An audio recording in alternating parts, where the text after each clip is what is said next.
Berkisah tentang seorang pria bernama Roland Wimbledon, seorang insinyur dengan gaji rendah yang meninggal karena tekanan pekerjaan yang berat, lalu terlahir kembali ke dalam tubuh seorang pangeran di dunia lain, di mana para penyihir memiliki kekuatan supranatural. Roland berencana memanfaatkan kemampuan tekniknya serta kekuatan para penyihir untuk memajukan masyarakat yang masih primitif, dan kehidupan barunya pun dimulai secara tiba-tiba saat ia mendengar seseorang memanggilnya untuk bangun.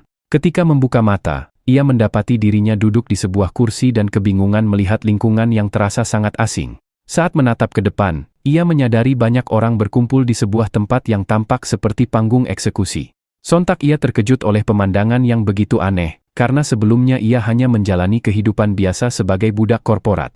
Tiba-tiba, seorang pria tua menyapanya sebagai pangeran dan mengingatkan bahwa waktu eksekusi telah tiba, sehingga ia harus segera memberikan keputusan. Pada momen ini, diketahui bahwa statusnya adalah pangeran keempat dari kerajaan bernama Grey Castle.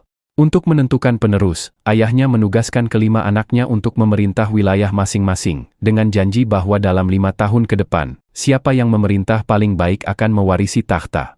Namun, ia menghadapi masalah besar karena dirinya hanyalah orang biasa, sementara saudara-saudaranya memiliki kemampuan luar biasa, seperti pangeran pertama yang unggul dalam kemampuan bela diri, pangeran kedua yang ahli dalam keuangan, putri ketiga yang memiliki kemampuan militer, serta putri kelima yang sangat cerdas. Sementara itu, Roland sebagai pangeran keempat dianggap tidak memiliki bakat berarti, dan yang lebih buruknya lagi, ia ditugaskan di sebuah kota perbatasan yang terpencil dan menyedihkan, di mana ia harus berinteraksi dengan penduduk setempat, dan mengubah wilayah tersebut menjadi berkembang. Saat ia masih merasa putus asa dengan keadaannya, pria tua itu kembali mendesaknya untuk segera membuat keputusan. Pada saat itulah ia menyadari bahwa dirinya harus mengeksekusi seorang penyihir pada hari itu juga.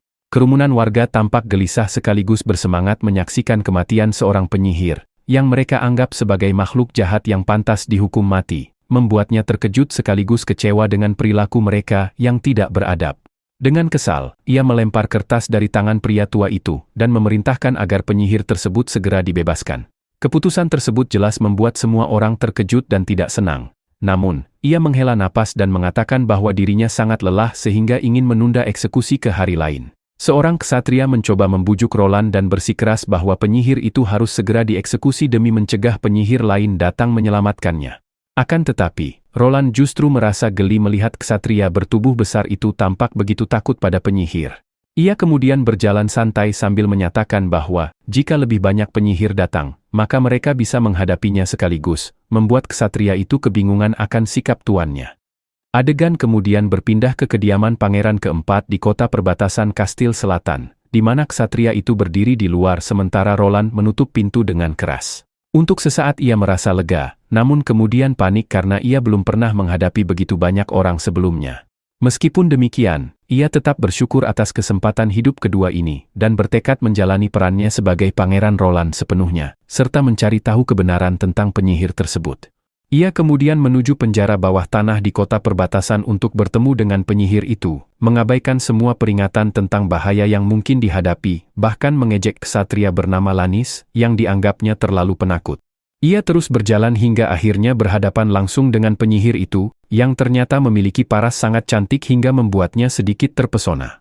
Namun, Lanis kembali mengganggu dan memperingatkannya untuk menjauh. Dengan santai, ia menenangkan ksatria itu dan kembali mendekat, mencoba menanyakan nama gadis tersebut, tetapi lagi-lagi terganggu oleh ocehan Lanis hingga membuatnya sangat kesal dan memukul kepala Lanis agar diam. Setelah itu, Roland meminta gadis tersebut untuk memperkenalkan diri, dan bertanya secara rinci tentang kejadian di tambang lereng utara. Gadis itu akhirnya mulai menceritakan bahwa ayahnya bekerja di tambang. Ketika sebuah runtuhan tambang menjebak ayahnya, seorang penambang lain mencoba memanfaatkan kesempatan itu dengan menjarah barang-barang berharga milik ayahnya. Saat para tetangga datang untuk menyelamatkan ayahnya, pamannya terlibat perkelahian dengan si penjarah. Ketika si penjarah hampir membunuh pamannya, ia secara refleks mengulurkan tangan. Namun tanpa diduga, ia mengeluarkan sihir dan membakar habis si penjarah hingga menjadi abu. Kejadian itu jelas membuat para tetangga terkejut, menyebutnya sebagai penyihir jahat meskipun dirinya sendiri masih tidak memahami apa yang terjadi. Pada akhirnya, ia memohon kepada tetangganya agar tidak melaporkan dirinya sebagai seorang penyihir. Kembali ke masa kini, Roland sepenuhnya memahami bahwa tetangganya tetap melaporkan dirinya sebagai seorang penyihir. Akan tetapi, gadis itu langsung membantah dengan mengatakan bahwa ayahnya lah yang justru mengkhianatinya. Pria tua bernama Barov, yang merupakan penasihatnya, menyarankan agar Roland segera mengeksekusi gadis tersebut karena keberadaannya bisa membahayakan semua orang. Namun, Roland menolak karena penasaran ingin melihat kekuatan sihirnya secara langsung, membuat gadis itu kebingungan karena tidak menyangka ada orang yang ingin melihat kekuatannya. Dengan santai, Roland menyuruh gadis itu untuk menunjukkannya, tetapi gadis itu menjelaskan bahwa kekuatannya terkunci oleh sebuah kalung di lehernya, sehingga ia tidak bisa menggunakan sihir. Ia juga memperingatkan bahwa melepasnya bisa berbahaya, namun Roland justru meraih kalung itu dan memutus rantainya. Ia lalu mempersilakan gadis itu untuk segera menunjukkan sihirnya. Seketika api mulai menyala di sekelilingnya, menari liar hingga menerangi seluruh sel penjara, bahkan sanggup melelehkan jeruji besi. Lannis dan Barov merasa ketakutan, sementara Roland hanya terpukau oleh kekuatan api tersebut. Ia akhirnya memahami bahwa api tidak dapat melukai gadis itu, karena ia adalah sumber api itu sendiri. Setelah kobaran api mereda, naluri insinyur dalam diri Roland memunculkan ide brilian karena ia tidak ingin menyia-nyiakan kekuatan luar biasa itu, dan berniat memanfaatkannya untuk membawa perubahan besar pada dunia ini. Karena gadis itu sudah memenuhi permintaan sang pangeran, ia meminta agar hidupnya segera diakhiri. Namun alih-alih mengeksekusinya, Roland justru memberikan jubah untuk menutupi tubuhnya yang terbakar dan mengatakan bahwa ia akan mempekerjakannya mulai saat ini. Keesokan harinya, sebuah pondok sederhana baru saja dibangun, dan akan digunakan sebagai tempat berlatih bagi si penyihir yang bernama Anna. Tak berselang lama, Anna muncul dengan pakaian pelayan yang membuatnya tampak sangat menawan. Roland sangat senang karena pakaian itu sangat cocok baginya, lalu menanyakan kenyamanannya.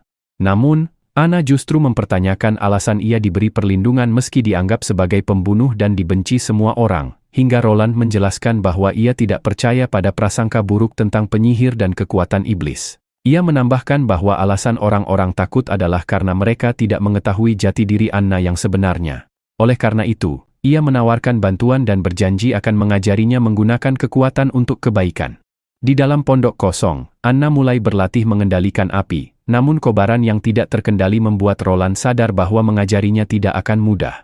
Ditambah lagi, pakaiannya selalu terbakar setiap kali ia menggunakan kekuatan, tetapi Roland sudah mempersiapkan banyak pakaian untuk mengatasi hal tersebut. Tak lama kemudian, Barov datang dengan membawa kabar buruk, melaporkan bahwa tim patroli menemukan tanda-tanda aktivitas bulan iblis yang jauh lebih awal dari biasanya. Semua orang terkejut setelah mendengarnya, sementara Roland yang tidak mengetahui apa-apa menjadi semakin penasaran, lalu dijelaskan bahwa setiap tahun setelah salju pertama turun, matahari menjadi redup dan gerbang neraka di dalam gunung akan terbuka, sehingga semua penduduk di kota perbatasan harus dievakuasi ke benteng Longsong. Barov menegaskan bahwa keselamatan pangeran adalah prioritas utama. Namun ketika ditanya apakah ia pernah melihat gerbang neraka tersebut, Barov mengaku tidak pernah melihatnya, karena wilayah itu tidak dapat dilalui dan dipenuhi atmosfer beracun, kecuali bagi para penyihir. Selain itu, kemunculan iblis hanya bisa dilihat oleh beberapa orang, dan Roland menyadari bahwa kondisi ini menjadi alasan kota tersebut tidak pernah berkembang, karena selalu dikosongkan setiap tahun. Namun, ia menyimpulkan bahwa jika benteng Longsong mampu bertahan melawan para iblis, maka kekuatan mereka berarti tidak terkalahkan. Dengan pemikiran itu, ia semakin tertarik untuk menghadapi para iblis di kota perbatasan. Barov yang mendengar rencana itu merasa sangat ketakutan, lalu menjelaskan bahwa benteng Longsong memiliki tembok yang sangat besar serta pasukan elit milik Ksatria Ryan yang sangat kuat, sementara kota perbatasan berada di lereng utara pegunungan, yang berfungsi sebagai sistem peringatan dini bagi benteng terhadap ancaman yang akan datang. Kekuatan mereka memang tidak bisa dibandingkan dengan pasukan yang ada di benteng, namun Roland tetap teguh pada pendiriannya dan memerintahkan agar Barov mengumpulkan para prajurit lokal yang pernah bertarung melawan iblis. Di siang hari yang cerah, Roland dan Anna terlihat menikmati camilan sambil membicarakan banyak hal. Di tengah suasana itu, Roland meminta Anna untuk menceritakan tentang bulan iblis, yang langsung membuatnya muram karena teringat kenangan buruk yang pernah dialaminya. Ia menjelaskan bahwa orang seperti dirinya berbeda dengan kalangan bangsawan, dan rakyat biasa seperti mereka harus menghadapi mimpi buruk ini setiap tahun. Ayahnya bekerja sebagai penambang seperti kebanyakan orang dan harus berjuang keras untuk bertahan hidup. Ketika bulan iblis tiba, penduduk kota perbatasan mengirimkan hasil tambang mereka ke benteng Longsong sebagai imbalan atas jatah makanan dan tempat tinggal yang disediakan. Setiap tahun, peristiwa bulan iblis berlangsung selama 4 bulan penuh, sementara pejabat benteng menyatakan bahwa hasil tambang musim gugur hanya cukup untuk membeli persediaan makanan selama 3 bulan, sehingga mereka hanya sanggup memberikan makanan pada bulan keempat jika hasil pertambangan tambahan datang. Namun, karena bulan iblis belum berakhir sepenuhnya, semua orang terjebak di dalam benteng tanpa pasokan yang cukup. Selain itu, distribusi kebutuhan yang tidak merata membuat orang-orang kuat menindas yang lemah. Mendengar kisah menyedihkan itu, Roland merasa marah dan menegaskan bahwa tidak akan ada lagi orang yang menderita seperti itu di masa depan. Sambil meninggalkan tempat, ia meminta untuk dipertemukan dengan sang penasihat guna membahas masalah ini. Adegan lalu berpindah ke kantor administrasi kota perbatasan, di mana Barov membawa 3 orang. 2 di antaranya adalah prajurit yang bertanggung jawab atas patroli dan menyalakan suar peringatan setiap tahun, sementara yang ketiga adalah seorang pemburu yang mengaku pernah menghadapi iblis, bahkan berhasil membunuhnya. Salah satu prajurit yang gugup berbicara tidak jelas di hadapan pangeran, hingga ia meminta prajurit lainnya untuk menjelaskan. Prajurit kedua itu lalu menerangkan bahwa para iblis dulunya hanyalah hewan biasa di hutan, yang berubah menjadi ganas karena pengaruh atmosfer jahat. Setelah bulan iblis berakhir, benteng Longsong biasanya akan mengirim pasukan kavaleri untuk membersihkan sisa-sisa monster. Saat itu juga, orang ketiga langsung menyaut dengan membanggakan kemampuannya dalam membunuh monster. Ia lalu berlutut di hadapan pangeran dan memperkenalkan diri sebagai Iron X yang konon memiliki darah raksasa dari klan Mojin. Saat melihat auranya, Roland sangat yakin bahwa ia memang pernah membunuh iblis. Iron pun membenarkan bahwa dirinya pernah membunuh iblis bertipe serigala dan babi hutan. Ia lalu menjelaskan bahwa para pemburu seperti mereka mengelompokkan iblis sebagai hewan yang berubah setelah terpapar atmosfer, dengan tipe serigala yang cepat dan licik, serta babi hutan yang memiliki kulit tebal hingga sulit ditembus panah. Mendengar informasi itu, Roland menyimpulkan bahwa mereka hanyalah hewan dengan kemampuan yang ditingkatkan, dan Iron pun setuju bahwa makhluk seperti itu dapat dikalahkan dengan mudah. Namun, Iron menjadi serius saat membahas makhluk bertipe hibrida, yang disebut sebagai makhluk paling berbahaya. Ia menjelaskan bahwa makhluk tersebut memiliki tubuh seperti binatang buas, tetapi juga memiliki sayap besar untuk terbang. Indera penciumannya sangat tajam, memungkinkannya untuk menemukan mangsa walaupun sudah bersembunyi, bahkan ia sendiri hampir mati saat melawan salah satunya dan hanya selamat setelah melompat ke sungai sebelum kehilangan kesadaran. Roland menyadari bahwa meskipun monster biasa dapat dihadapi dengan tembok besar, makhluk yang bisa terbang menjadi masalah yang jauh lebih sulit. Ia bertanya kepada Lannis apakah makhluk hibrida itu jarang muncul, dan dijelaskan bahwa dalam setiap periode bulan iblis biasanya muncul 2 atau 3 makhluk seperti itu. Namun jumlah tersebut sudah cukup untuk membuat benteng Longsong kewalahan. Setelah memahami situasi, Roland dengan tegas memutuskan bahwa ia akan tetap tinggal di kota perbatasan selama musim dingin, membuat semua orang terkejut, sementara Lannis mencoba membujuknya untuk pergi berlindung di benteng, karena jumlah monster terlalu banyak untuk dihadapi. Ketika Roland mengusulkan pembangunan tembok dari kaki pegunungan lereng utara hingga sungai Chisui, usulan itu jelas ditolak oleh Lannis karena dianggap mustahil dan memerlukan waktu yang sangat lama untuk diselesaikan. Waktu yang tersisa hanyalah 4 bulan sebelum para iblis datang menyerang, sementara pembangunan tembok bisa memerlukan waktu hingga 4 tahun. Mendengar hal itu, Roland menyatakan bahwa jika ia tidak bisa menyelesaikan tembok tersebut dengan cepat, maka ia akan mundur seperti yang diperintahkan Lannis, karena dirinya tidak berniat mengorbankan nyawanya. Pada akhirnya, Lannis menenangkan diri dan bersumpah setia untuk melindungi sang pangeran. Adegan kemudian beralih ke pelabuhan Clearwater di Grey Castle, di mana putri ketiga kerajaan yang bernama Garcia tengah merasakan hembusan angin laut dingin, menandakan bahwa musim dingin akan segera tiba. Ia lalu berbicara dengan ksatria bernama Ryan mengenai armada Black Sail mereka, yang diperkirakan akan kembali dalam 3 hari jika semuanya berjalan lancar. Garcia berharap ekspedisi terakhir tahun ini akan membawa hasil yang menguntungkan sebelum mereka kembali ke istana. Ryan bertanya-tanya bagaimana Garcia sudah begitu siap menghadapi kompetisi perebutan takhta yang tiba-tiba diumumkan oleh ayah mereka. Menanggapi hal itu, Garcia mengakui bahwa sebenarnya ia tidak menduganya, namun ia mulai berpikir bahwa semua ini hanyalah cara untuk membuka jalan bagi putra kesayangan raja agar naik takhta, yang merupakan anak kedua dari 5 bersaudara. Meski begitu, ia menyatakan bahwa kemampuan mengelola wilayah saja tidak menjamin kemenangan bagi putra kedua. Ia kemudian memerintahkan Ryan untuk memahami alasan sebenarnya di balik pengiriman armada Black Sail dalam ekspedisi besar tersebut. Hingga akhirnya Ryan menyadari bahwa armada itu bukan sekadar untuk mencari keuntungan, melainkan untuk membangun pengaruh dan kekuatan. Sejak menjalankan rencana tersebut, sang putri telah mengumpulkan pelaut terampil, petarung tangguh, serta sekutu penting untuk mendukung ambisinya. Pembicaraan terus berlanjut, dan Garcia menanyakan tentang rencana mereka untuk membunuh pangeran keempat. Ryan menjelaskan bahwa tidak ada kabar dari kota perbatasan, yang berarti rencana racun mereka kemungkinan gagal. Para mata-mata yang dikirim pun menghilang, membuat Garcia menyimpulkan bahwa adiknya pasti telah membunuh para mata-mata tersebut, tanpa menyadari bahwa racun itu sebenarnya telah berhasil membunuh pangeran keempat. Pada momen ini, terungkap bahwa Roland dan karakter utama yang bernama Cheng Yan sebenarnya mengalami kematian pada waktu yang sama. Inilah yang menjadi alasan Cheng Yan bisa hidup kembali di dalam tubuh yang berbeda.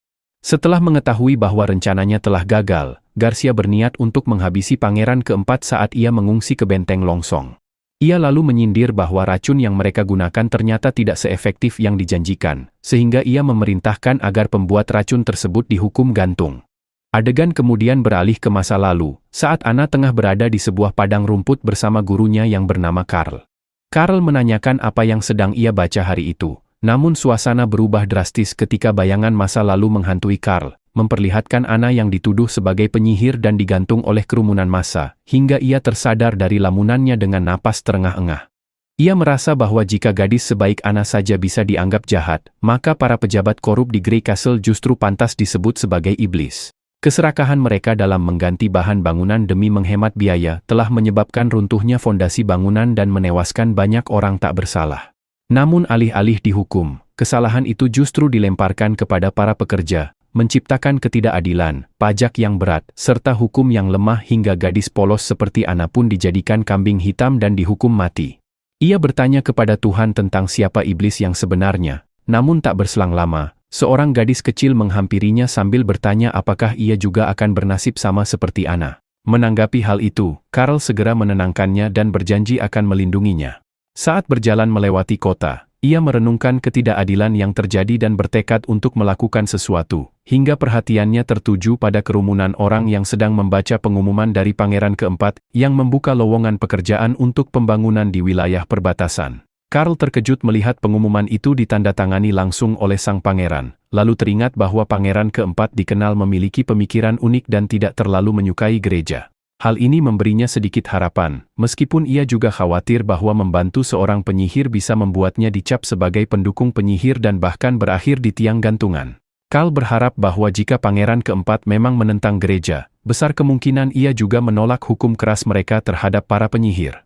Di sisi lain, Roland sendiri tengah berdiskusi dengan Lannis mengenai rencana pembangunan tembok, menjelaskan bahwa tembok tersebut akan dibangun dengan tinggi sekitar 15 meter dan lebar 6 meter di bagian atas. Lannis mengatakan bahwa mereka perlu menggali parit sedalam tinggi manusia untuk menopang struktur tersebut, bahkan bagian dasar tembok harus dibuat 2 kali lebih lebar agar stabil.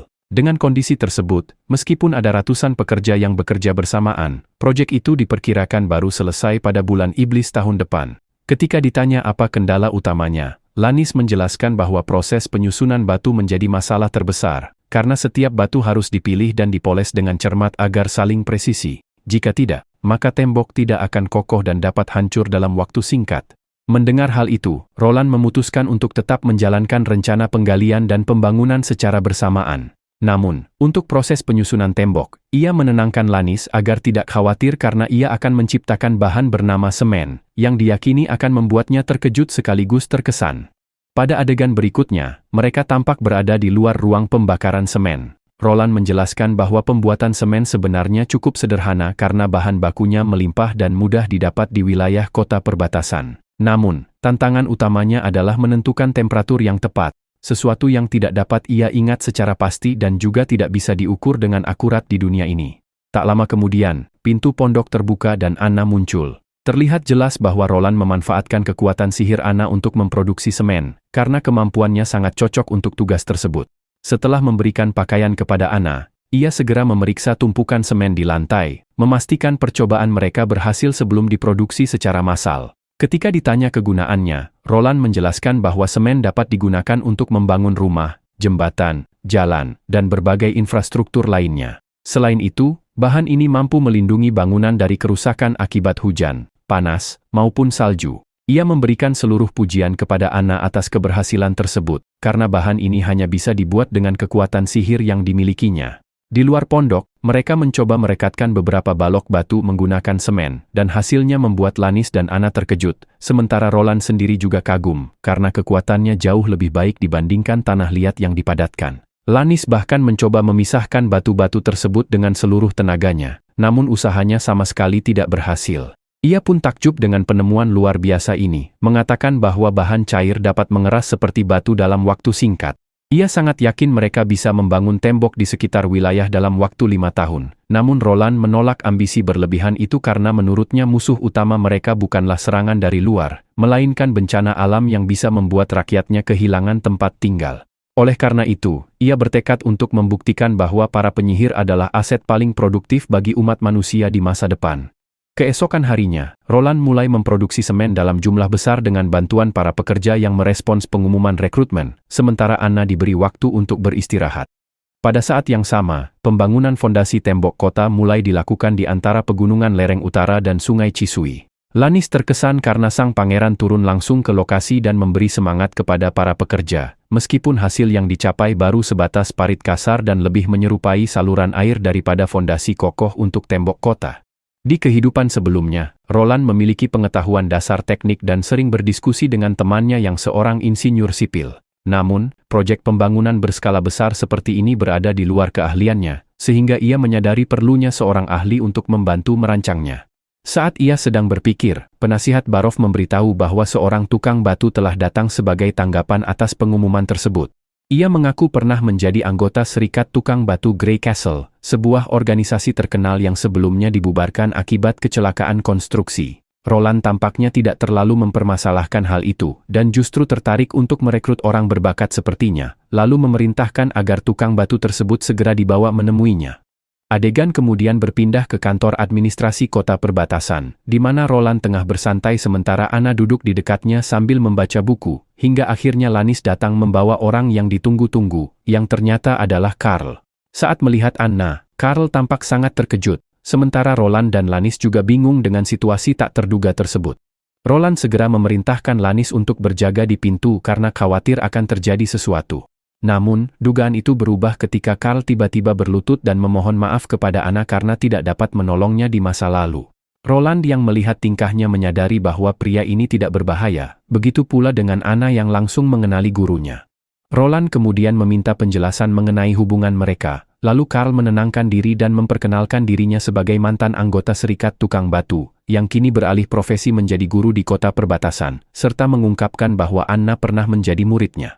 Ia mengaku tidak memahami alasan pangeran menyelamatkan Anna, namun ia menduga bahwa sang pangeran mungkin ingin menjadikan Anna sebagai istri simpanannya.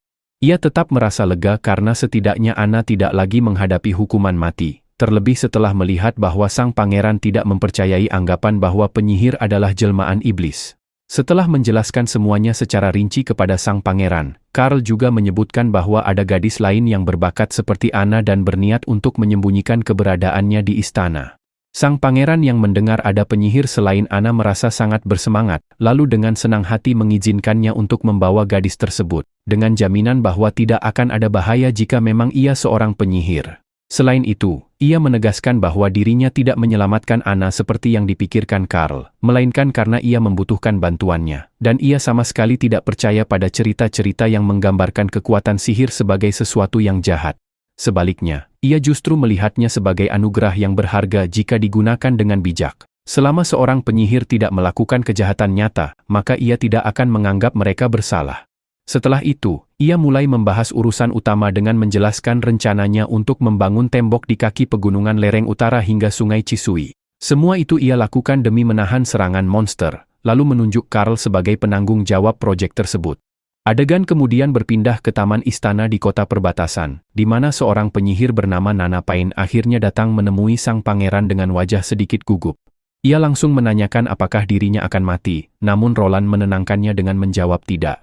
Perhatiannya lalu teralihkan saat ia melihat Anna dan langsung berlari menghampirinya.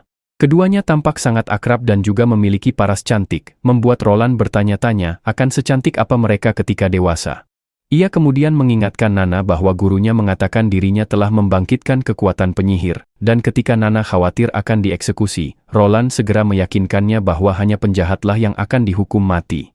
Nana masih merasa dirinya dirasuki iblis seperti yang diberitahukan gurunya, namun Anna juga ikut menenangkannya, sementara Roland bertanya kapan ia pertama kali menyadari kemampuannya. Nana kemudian menceritakan bahwa semuanya bermula ketika ia melihat seekor burung dengan kaki patah, lalu tiba-tiba muncul semacam gumpalan air yang menyelimuti burung tersebut hingga sembuh seketika. Mendengar itu, Roland meminta Lannis untuk membawa seekor ayam sebagai percobaan, dan saat menunggu, ia mulai menduga bahwa kemampuan Nana berkaitan dengan sihir penyembuhan. Ia kemudian menjelaskan kepada Nana bahwa jika ia bisa menyelamatkan makhluk hidup, maka dirinya adalah orang baik. Meski demikian, Nana tetap mempercayai bahwa kekuatan sihirnya berasal dari iblis, namun ia juga merasa bingung karena dirinya belum pernah bertemu dengan iblis sekalipun. Menanggapi hal itu, Roland mengatakan bahwa kekuatan sihirnya bukan berasal dari iblis, karena semua itu hanyalah kebohongan yang dibuat-buat oleh gereja suci. Nana bertanya mengapa gereja suci berbohong, lalu Roland menjawab bahwa semua itu dilakukan hanya demi keuntungan pribadi. Ketika ayam sudah dibawa, Nana meminta agar tidak disakiti, namun Roland tetap melakukan percobaan dengan melukai ayam tersebut sebelum meminta Nana menyembuhkannya. Kemudian, Nana menggunakan kekuatannya yang berupa energi seperti air untuk memperbaiki luka ayam tersebut. Setelah beberapa jam pengamatan, Roland menyimpulkan bahwa kemampuan Nana dapat menyembuhkan luka dan memperbaiki bagian tubuh yang rusak, tetapi tidak bisa menghidupkan makhluk yang sudah mati. Setelah percobaan selesai, ayam tersebut dibawa ke dapur untuk dimasak, membuat Nana merasa kesal dan sedih, namun suasana hatinya berubah ketika hidangan lezat disajikan, dan ia mulai melupakan kesedihannya. Setelah makan bersama, Nana pun pulang sambil melambaikan tangan, sementara Anna bertanya mengapa Nana tidak tinggal di istana seperti dirinya. Roland kemudian menjelaskan bahwa Nana masih memiliki keluarga yang belum mengetahui kekuatannya, sehingga ia sebaiknya menikmati waktu bersama mereka selama rahasia itu masih terjaga. Anna khawatir bahwa suatu saat keluarganya akan mengetahui lalu mengasingkannya, dan Roland pun mengakui kemungkinan itu, namun tetap menyarankan agar Nana menghargai waktu yang masih dimiliki bersama keluarganya. Ia kemudian bertanya apakah Anna merindukan ayahnya, tetapi Anna menjawab tidak, meskipun Roland dapat memahami rasa kesepian yang terpampang jelas di wajahnya. Untuk menghiburnya, ia berjanji bahwa Nana akan datang setiap hari untuk berlatih sihir bersamanya, sekaligus berjanji akan memberikan kehidupan normal yang mereka inginkan selama dirinya masih hidup. Di hari-hari berikutnya, kehidupan Roland terasa lebih santai sejak Karl mengambil alih pembangunan tembok, hingga ia menghabiskan waktu dengan minum teh setiap sore sambil mengajari kedua gadis itu dalam mengendalikan kekuatan mereka. Ia juga sesekali meninjau perkembangan pembangunan tembok di kaki pegunungan lereng utara, dan merasa terkesan dengan kemajuan yang lebih cepat dari perkiraan. Namun, suasana berubah ketika penasihat Barov datang membawa kabar buruk, menjelaskan bahwa mempekerjakan banyak pekerja dan pengrajin membutuhkan biaya yang sangat besar, bahkan semua biaya ditanggung oleh harta kekayaan pangeran sendiri. Jika terus berlanjut, mereka mungkin akan kehabisan dana sebelum musim semi tiba, membuat Roland mulai panik karena situasi keuangan yang sangat buruk. Dalam hatinya, Barov merasa heran melihat perubahan besar pada diri sang pangeran, karena sebelumnya ia hanya menikmati hidup tanpa peduli tanggung jawab. Bahkan, awalnya ia tidak berniat memerintah wilayah ini dan menyerahkan semua urusan kepadanya. Namun, sejak menyelamatkan Anna, kepribadiannya berubah total menjadi sosok yang lebih bijaksana dan bertanggung jawab. Ia bahkan sempat merasa bahwa sang pangeran mungkin telah dirasuki iblis, tetapi dugaan itu terbukti salah, karena sang pangeran dapat dengan mudah mengambil kalung pengekang dari leher Anna. Di sisi lain, di dermaga kota perbatasan, seorang bangsawan bernama Petrov tampak mengeluh karena kota ini masih kumuh seperti sebelumnya. Pelayannya pun membenarkan hal tersebut dan berkata bahwa kota miskin ini tidak memiliki apapun selain batu. Meski demikian, Petrov mengingat bahwa wilayah ini juga pernah memiliki perdagangan bulu yang cukup menguntungkan. Ia kemudian menyinggung potensi kota perbatasan sebagai wilayah strategis jika dibangun sistem pertahanan yang baik. Namun, percakapan mereka berubah ketika mereka menyadari bahwa persediaan biji yang seharusnya sudah disiapkan ternyata tidak ada. Padahal, mereka datang untuk mengambilnya sebagai bagian dari kesepakatan untuk memberikan perlindungan saat bulan iblis datang. Mereka akhirnya memutuskan untuk menemui sang pangeran di kastilnya. Dan dalam perjalanan, Petrov menduga bahwa biji tersebut mungkin sudah dijual ke wilayah lain seperti Willow atau Fallen Dragon Ridge, dan dugaan itu terbukti benar ketika mereka melihat perahu pengangkut barang milik kota Willow.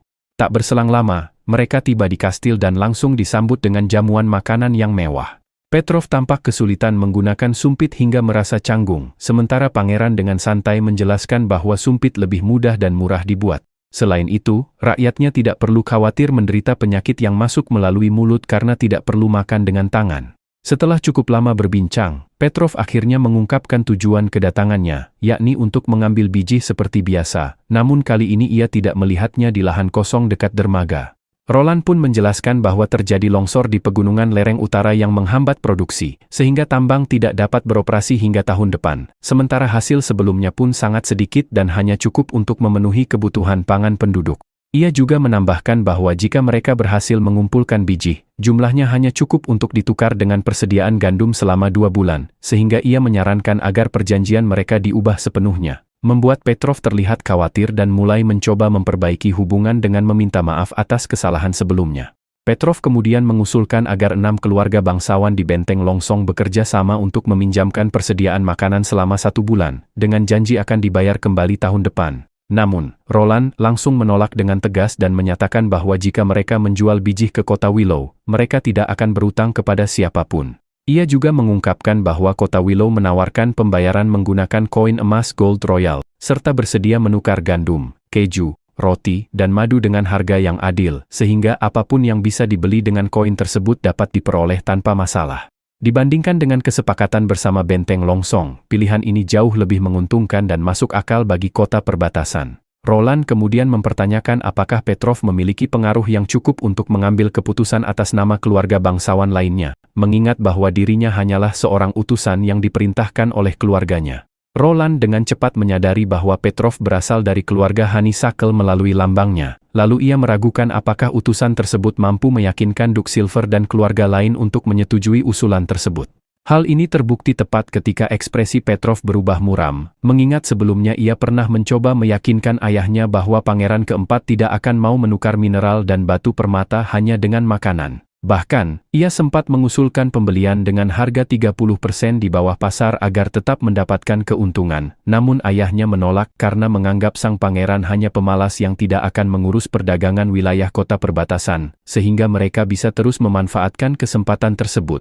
Kembali ke situasi saat ini, Petrov menyadari bahwa sang pangeran benar, karena ia bahkan tidak mampu meyakinkan ayahnya sendiri. Namun, ia tetap mencoba menawarkan pembelian biji dan permata dengan harga 30% di bawah pasar, yakin bahwa tawaran itu lebih baik dibandingkan kota Willow. Ia juga menekankan bahwa kota Willow terlalu jauh dan tidak dapat memberikan perlindungan saat bulan iblis tiba, sehingga Benteng Longsong tetap menjadi pilihan terbaik. Ia sempat menyinggung bahaya yang mungkin datang ketika melakukan perjalanan menuju kota Willow, namun ia baru menyadari bahwa ucapannya terdengar seperti ancaman terhadap sang pangeran. Ia merasa panik, sementara sang pangeran hanya menertawakannya, dan menjelaskan bahwa ia tidak pernah berniat mencari perlindungan di kota Willow. Ia kemudian menegaskan bahwa kota perbatasan tidak akan lagi menjadi pos terpencil, melainkan bagian dari kerajaan Grey Castle yang baru. Ia mengungkapkan tentang proyek pembangunan tembok yang membentang dari kaki pegunungan lereng utara hingga sungai Chisui untuk menghadang para iblis. Pernyataan ini jelas membuat Petrov terkejut, mengingat sebelumnya para bangsawan menertawakan proyek pembangunan tembok tersebut sebagai tindakan bodoh. Namun kini, ia menyadari bahwa sang pangeran benar-benar serius, bahkan mengambil tanggung jawab besar yang tidak pernah ia bayangkan sebelumnya. Dengan cemas, Petrov berjanji akan mencoba membujuk 6 keluarga bangsawan agar berpihak pada pangeran. Selain itu, ia juga mengungkapkan niatnya untuk melihat proyek pembangunan tembok yang sedang dijalankan. Malam pun tiba, dan Roland merasa bosan karena kehidupan malam di dunia terpencil ini hampir tidak ada. Di waktu seperti sekarang, orang-orang biasanya tengah membuat anak atau tidur lebih awal. Sebagai pangeran, ia sebenarnya bisa memanggil seorang pelayan untuk menemaninya sepanjang malam, namun ia tetap berpegang pada prinsipnya dan tidak melakukan hal-hal yang tidak pantas.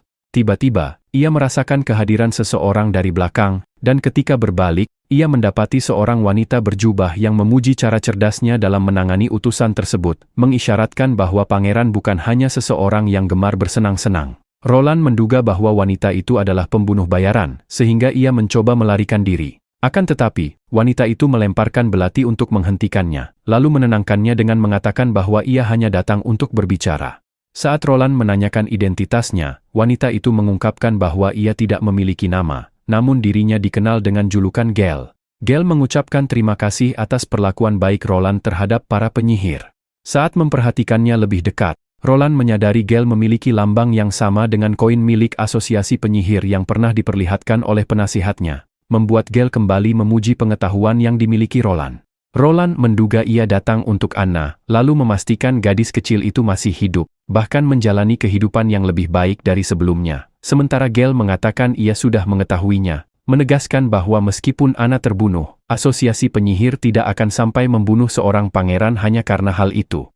Ia mengungkapkan bahwa dirinya juga mengetahui tentang Nana, bahkan mengaku telah mengawasi Roland selama 2 minggu terakhir tanpa disadari.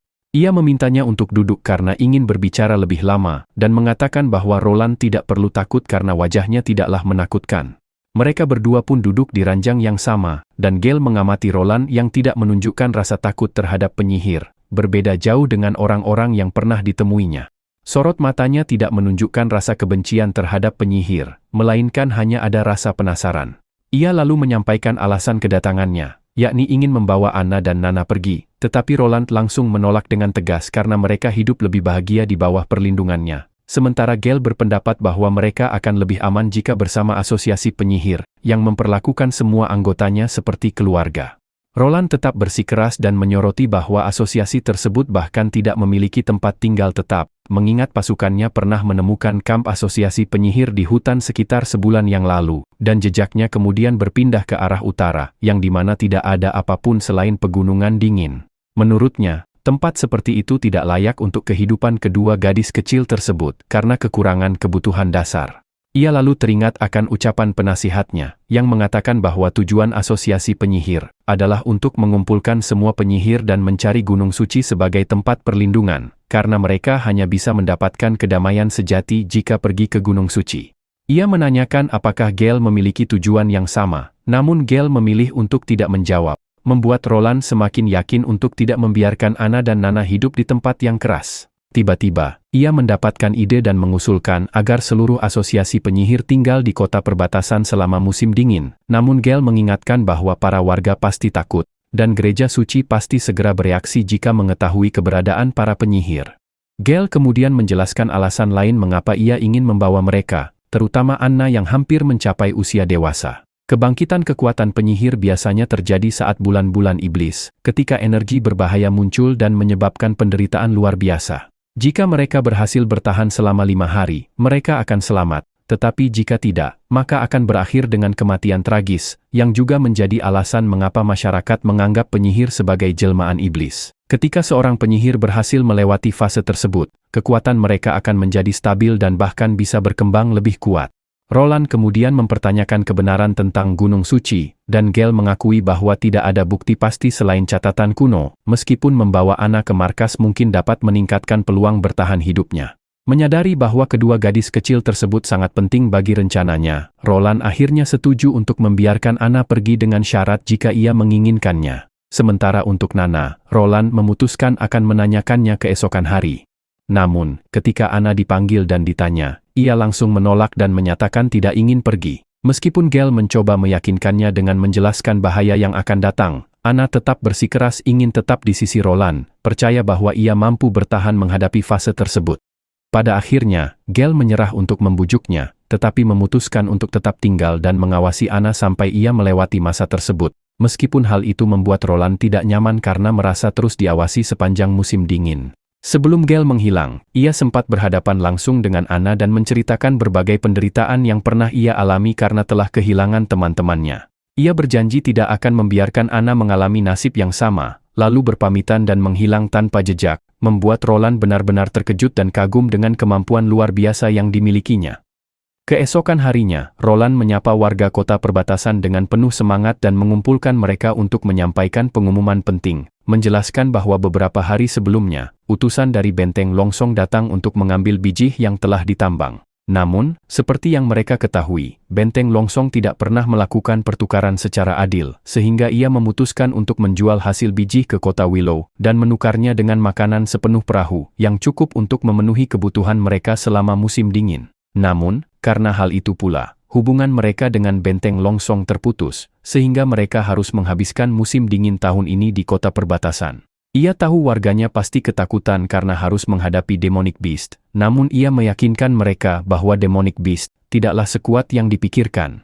Ia lalu memberi mereka pilihan untuk bersembunyi di benteng longsong dan mati kelaparan, atau melindungi keluarga serta menjaga kota perbatasan di bawah perintahnya. Selain itu, ia akan memberi koin Gold Royals bagi mereka yang mau bertarung melawan Demonic Beast, dan berjanji untuk memberikan kompensasi bagi keluarga yang kehilangan anggotanya. Pidato tersebut membangkitkan semangat para warga hingga mereka siap menghadapi apapun dengan tekad yang kuat, bahkan bersumpah untuk bertarung demi sang pangeran. Di sisi lain, di benteng longsong, suasana kastil dipenuhi tawa para bangsawan yang meremehkan keputusan pangeran untuk tetap bertahan di kota perbatasan dan membangun tembok, menganggapnya sebagai tindakan bodoh yang pada akhirnya akan membuatnya kembali memohon bantuan. Namun, pemimpin mereka tidak sepenuhnya meremehkan pangeran dan meminta pendapat utusan. Petrov menjelaskan bahwa rencana awalnya adalah untuk mempertahankan monopoli dengan membeli biji dari pangeran seharga 30% di bawah harga pasar. Akan tetapi, pangeran tidak berniat menjualnya ke benteng longsong dan memiliki rencana berbeda dengan menurunkan harga untuk meningkatkan permintaan, produksi, dan pendapatan kota perbatasan, yang justru berpotensi memberikan keuntungan lebih besar bagi benteng longsong dalam jangka panjang.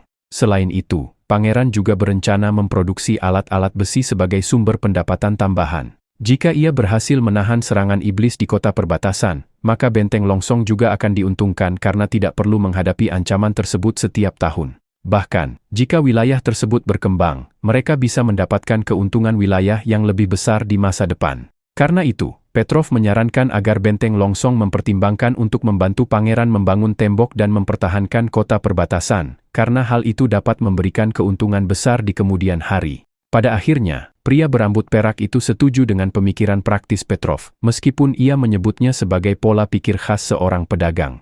Baginya, persoalan kota perbatasan akan berhasil atau gagal tidaklah penting, melainkan ia tidak ingin wilayah kekuasaannya dibagi dengan siapapun, bahkan dengan seorang pangeran sekalipun. Keesokan harinya, Ksatria Lanis tampak terkejut melihat mesin aneh yang telah dibuat oleh Roland, dan seperti biasa, Roland kembali memberikan pujian kepada Anna yang telah membantu menyambung bagian-bagian logam. Dengan penuh semangat, Roland memperkenalkan mesin ciptaannya yang berupa mesin uap, bahkan ia memeluknya dengan bangga karena menganggapnya sebagai langkah awal menuju revolusi industri. Lanis masih kebingungan dan mencoba memahami cara kerja mesin tersebut, hingga Anna menyalakan tungku di bawahnya, dan roda-roda mekanis mulai bergerak, lalu berputar semakin cepat. Lanis berpikir bahwa mesin ini mampu menyamai tenaga gabungan 10 ksatria, bahkan dapat menggantikan banyak tenaga manusia dan hewan. Ia pun mulai bertanya-tanya apakah ksatria tradisional masih dibutuhkan di dunia yang memiliki teknologi seperti ini. Sementara Roland sangat antusias melihat kemajuan besar yang bisa dicapai dalam bidang pertanian. Malam harinya, saat Roland membuka pintu kamarnya, ia kembali mendapati Gale yang sedang mempelajari blueprint yang ia buat. Meskipun ia menegur karena terus memata-matai dan masuk tanpa izin, Gale hanya menertawakan rumor tentang Roland yang dianggap bodoh, namun ternyata mampu menciptakan teknologi luar biasa. Ia menebak blueprint tersebut berkaitan dengan mesin yang baru saja dibuat, dan Roland pun mengiyakan serta mengatakan bahwa mesin itu dibuat dengan bantuan Anna. Ketika ditanya apa gunanya, Roland menjelaskan bahwa mesin itu dapat digunakan untuk berbagai pekerjaan berat seperti transportasi dan produksi. Gale tersenyum dan mengatakan akan membawa blueprint tersebut karena asosiasi mereka juga memiliki orang yang bisa mengendalikan api. Sebagai gantinya, ia memberikan sebuah surat yang ia ambil dari seekor burung pembawa pesan. Ketika Roland membacanya, ia terkejut karena surat itu berisi perintah untuk membunuhnya, dan penerimanya adalah pelayannya sendiri yang bernama Tyr. Gale berasumsi bahwa surat tersebut kemungkinan dikirim oleh salah satu saudara Roland, dan ia menawarkan diri untuk menyelidiki lebih lanjut, yang kemudian langsung disetujui oleh Roland. Di hari berikutnya, Roland masih memikirkan isi surat tersebut. Ia kemudian dihampiri oleh Lanis, yang melaporkan bahwa pelayannya yang bernama Tyr telah meninggal setelah jatuh dari balkon. Roland yang mendengarnya sedikit terkejut, lalu memerintahkan agar urusan tersebut segera ditangani oleh kepala pelayan. Setelah Lanis pergi, ia memanggil Gale, lalu Gale menjelaskan bahwa pelayan itu sebenarnya bunuh diri menggunakan racun yang disembunyikan di mulutnya. Selain itu, pelayan tersebut tidak terkejut ketika melihatnya dan tampak seperti sudah mempersiapkan semuanya. Agar tidak menimbulkan kecurigaan, ia akhirnya memutuskan untuk menjatuhkan tubuhnya agar terlihat seperti kecelakaan. Meski penyelidikan tidak membuahkan hasil, Gale memberikan petunjuk lain berupa catatan yang mengarah pada kemungkinan keterlibatan seorang putri dari pelabuhan Clearwater. Gale menduga Garcia menggunakan pelayan tersebut sebagai pion untuk menyingkirkan Roland, membuat Roland merasa kecewa karena saudara-saudaranya saling menjatuhkan demi takhta. Tiba-tiba, Gale mendekat dan berbisik bahwa seseorang akan datang sehingga ia harus pergi. Tak lama kemudian, penasihat Barov muncul membawa kabar baik sekaligus buruk, mengatakan bahwa banyak warga telah sukarela untuk bertarung melawan para iblis demonik. Hal ini membuat Roland senang, dan ia pun segera pergi untuk melihatnya langsung, meskipun Barov sempat meragukan apakah orang-orang biasa mampu menghadapi ancaman tersebut. Ketika melihat mereka, Roland menyadari bahwa para relawan itu tidak tampak seperti petarung, melainkan orang-orang biasa dengan kondisi fisik yang lemah. Ksatria Lannis mengaku telah memilih mereka sesuai kriteria, namun jelas pemilihannya tidak tepat. Meskipun demikian, Roland tetap bersikeras menggunakan mereka, karena ia percaya bahwa kekuatan sebuah pasukan tidak hanya terletak pada kemampuan individu semata. Lannis mengusulkan agar ia mengajarkan mereka berpedang, namun Roland menolak dan justru memerintahkan agar para relawan dikumpulkan terlebih dahulu untuk menjalani latihan formasi dan lari. Selain itu, ia meminta Iron Axe untuk datang, lalu menyuruh Lannis untuk menyaksikan semuanya. Keesokan harinya, pelatihan pun dilakukan meski Lannis masih tidak menyukai metode pelatihan baru tersebut. Sebagai seseorang yang berasal dari keluarga pejuang, ia tidak memahami mengapa orang-orang ini diberi hadiah berupa telur hanya karena berdiri sepanjang pagi. Roland kembali memintanya untuk tenang, karena ia memahami bahwa membentuk pasukan yang kuat tidak bisa dilakukan dalam waktu singkat, dan ia tidak membutuhkan prajurit berotot yang hanya mengandalkan kekuatan fisik, melainkan pasukan yang disiplin dan mampu bekerja sama secara efektif, serta menggunakan metode militer yang pernah ia pelajari sebelumnya, untuk mempercepat pembentukan kebiasaan dan kedisiplinan. Tak lama kemudian, kereta-kereta datang membawa telur, dan warga dengan antusias mengantre meskipun masih bingung dengan sistem hadiah tersebut. Lannis kemudian mengatur barisan menjadi 4 jalur dan memastikan pembagian makanan dilakukan secara tertib. Di saat yang bersamaan, Roland memberi pengumuman penting kepada seluruh warga, mengatakan bahwa Iron Axe akan ditunjuk sebagai kapten yang bertugas melatih mereka, termasuk dalam hal sederhana seperti mendirikan tenda. Keputusan ini sempat menimbulkan bisik-bisik karena Iron Axe adalah seseorang dari negeri pasir dan bukan bagian dari kerajaan Grey Castle. Namun, Roland menenangkan mereka dengan menegaskan bahwa di kota perbatasan, semua orang diperlakukan sama tanpa memandang asal-usul selama bukan penjahat. Ia kemudian menunjukkan daftar aturan yang sangat panjang, lalu menekankan bahwa semua orang harus mematuhi dan menghafalnya, jika ingin terus mendapatkan jatah makanan, termasuk belajar membaca dan menulis yang dilakukan setelah makan malam. Lannis bertanya apa maksud dari semuanya, lalu Roland menjawab bahwa pasukan yang hebat dalam bertarung harus memiliki pendidikan yang mumpuni.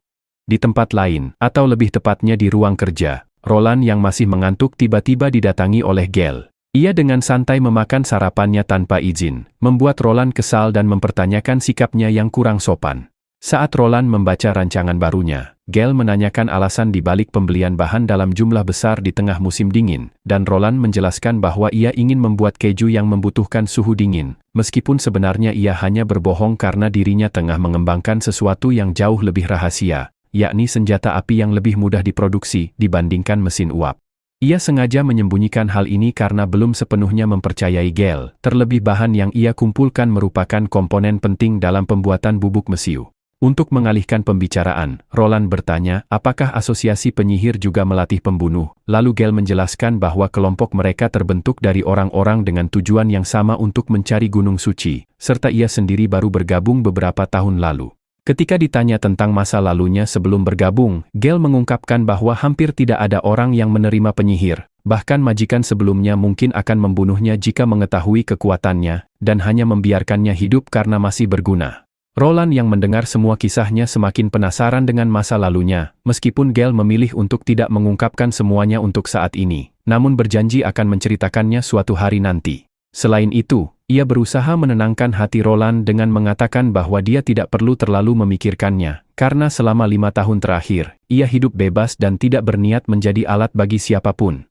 5 hari pun berlalu sejak percakapan itu, dan kini Roland berhasil menyelesaikan senjata api pertamanya setelah melalui berbagai kendala dalam proses produksi, dan ia sangat senang bisa menyimpan hasil karyanya itu untuk dirinya sendiri. Salah satu alasan besar ia mengembangkan mesin uap adalah untuk memproduksi senjata secara massal, sehingga ia harus menyempurnakan prototipe terlebih dahulu sebelum meningkatkan produksi. Selain itu, ia memperkirakan bahwa dirinya hanya mampu membuat 4 senjata api sebelum bulan iblis tiba, dan masalah ini membuatnya sedikit khawatir. Sementara itu, Lannis masih kebingungan memikirkan bagaimana senjata jenis musket ini dapat membantu melawan iblis. Namun Roland hanya menyuruhnya mengumpulkan para pemburu terbaik desa untuk membentuk pasukan khusus yang akan menggunakan senjata tersebut. Ketika Lannis menyarankan pemburu dari pasukan patroli mereka, Roland langsung menolaknya karena mereka tampak seperti orang yang tidak bisa diandalkan. Malam harinya, di terowongan gelap di bawah kastil Roland, seorang prajurit dengan bekas luka mengancam prajurit berkumis tipis agar menyerah atau bernasib sama seperti temannya. Saat prajurit berkumis tipis itu teringat rekannya yang telah gugur, amarahnya semakin memuncak dan ia bersumpah tidak akan membiarkan para penyusup itu menginjakkan kaki di kastil.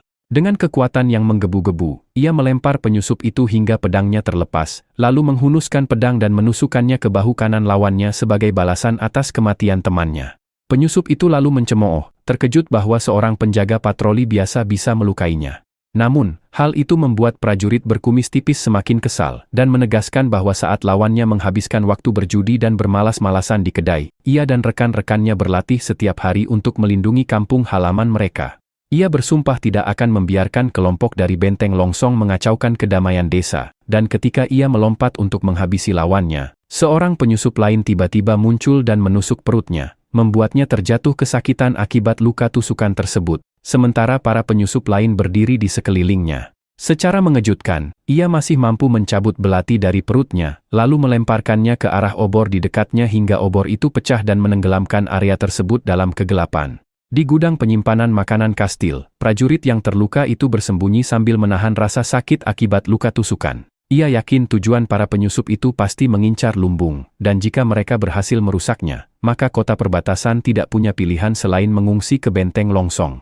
Ia mulai merasa kecewa pada dirinya sendiri karena tidak mampu melindungi persediaan makanan penting, sementara sang pangeran telah bekerja keras demi kemajuan kota dan rakyatnya.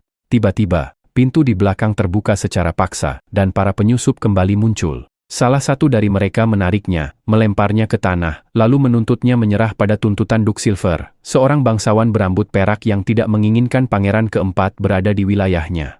Meskipun diancam, prajurit itu tetap teguh dan yakin bahwa sang pangeran akan menggagalkan rencana mereka. Para penyusup hanya menertawakannya dan meremehkan kemampuan sang pangeran, lalu memerintahkan anak buahnya untuk membunuh prajurit itu, sekaligus merusak persediaan makanan.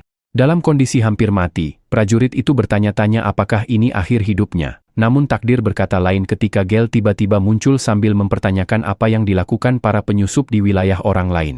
Para penyusup menuntut identitasnya, namun Gale dengan tenang mengatakan bahwa dirinya hanya penduduk kota perbatasan, lalu mengejek para penyusup dengan menyebut mereka sebagai tikus got yang harus dimusnahkan. Para penyusup tampaknya tidak menyadari betapa berbahayanya situasi yang sedang mereka hadapi, sementara Gale hanya tersenyum tipis dan menghabisi mereka semua dalam waktu singkat. Meski dengan penglihatan kabur, prajurit itu menyaksikan bagaimana Gale menghabisi para penyusup dengan sangat cepat sebelum akhirnya pingsan. Keesokan harinya, tubuh para penyusup ditemukan berserakan di gudang makanan. Lannis yang memeriksa kejadian itu, tampak kebingungan, mencoba memahami siapa yang mampu melakukan semua ini. Ia tahu prajurit berkumis tipis tidak mungkin melakukannya dengan luka separah itu, dan kemungkinan besar seseorang dari luar datang tanpa bantuan lalu mengalahkan mereka dengan gerakan yang sangat cepat hingga para penyusup tidak sempat melawan. Tidak ada darah yang tercecer ataupun barang yang rusak, bahkan tidak ada goresan di tempat itu, membuatnya yakin bahwa pasti ada seseorang dengan kemampuan pedang yang luar biasa di sekitar sana. Tak lama kemudian, seorang prajurit memberikan laporan mengenai identitas para mayat yang telah terbunuh.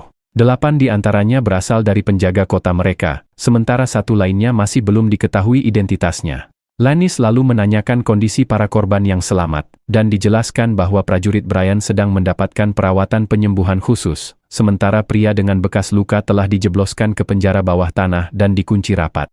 Di sisi lain, Roland merasa kesal karena belum membuat kemajuan berarti, namun sudah ada pihak yang mencoba menjatuhkannya. Meski begitu, ia tetap bersyukur karena Gale datang tepat waktu dan menyelamatkan keadaan.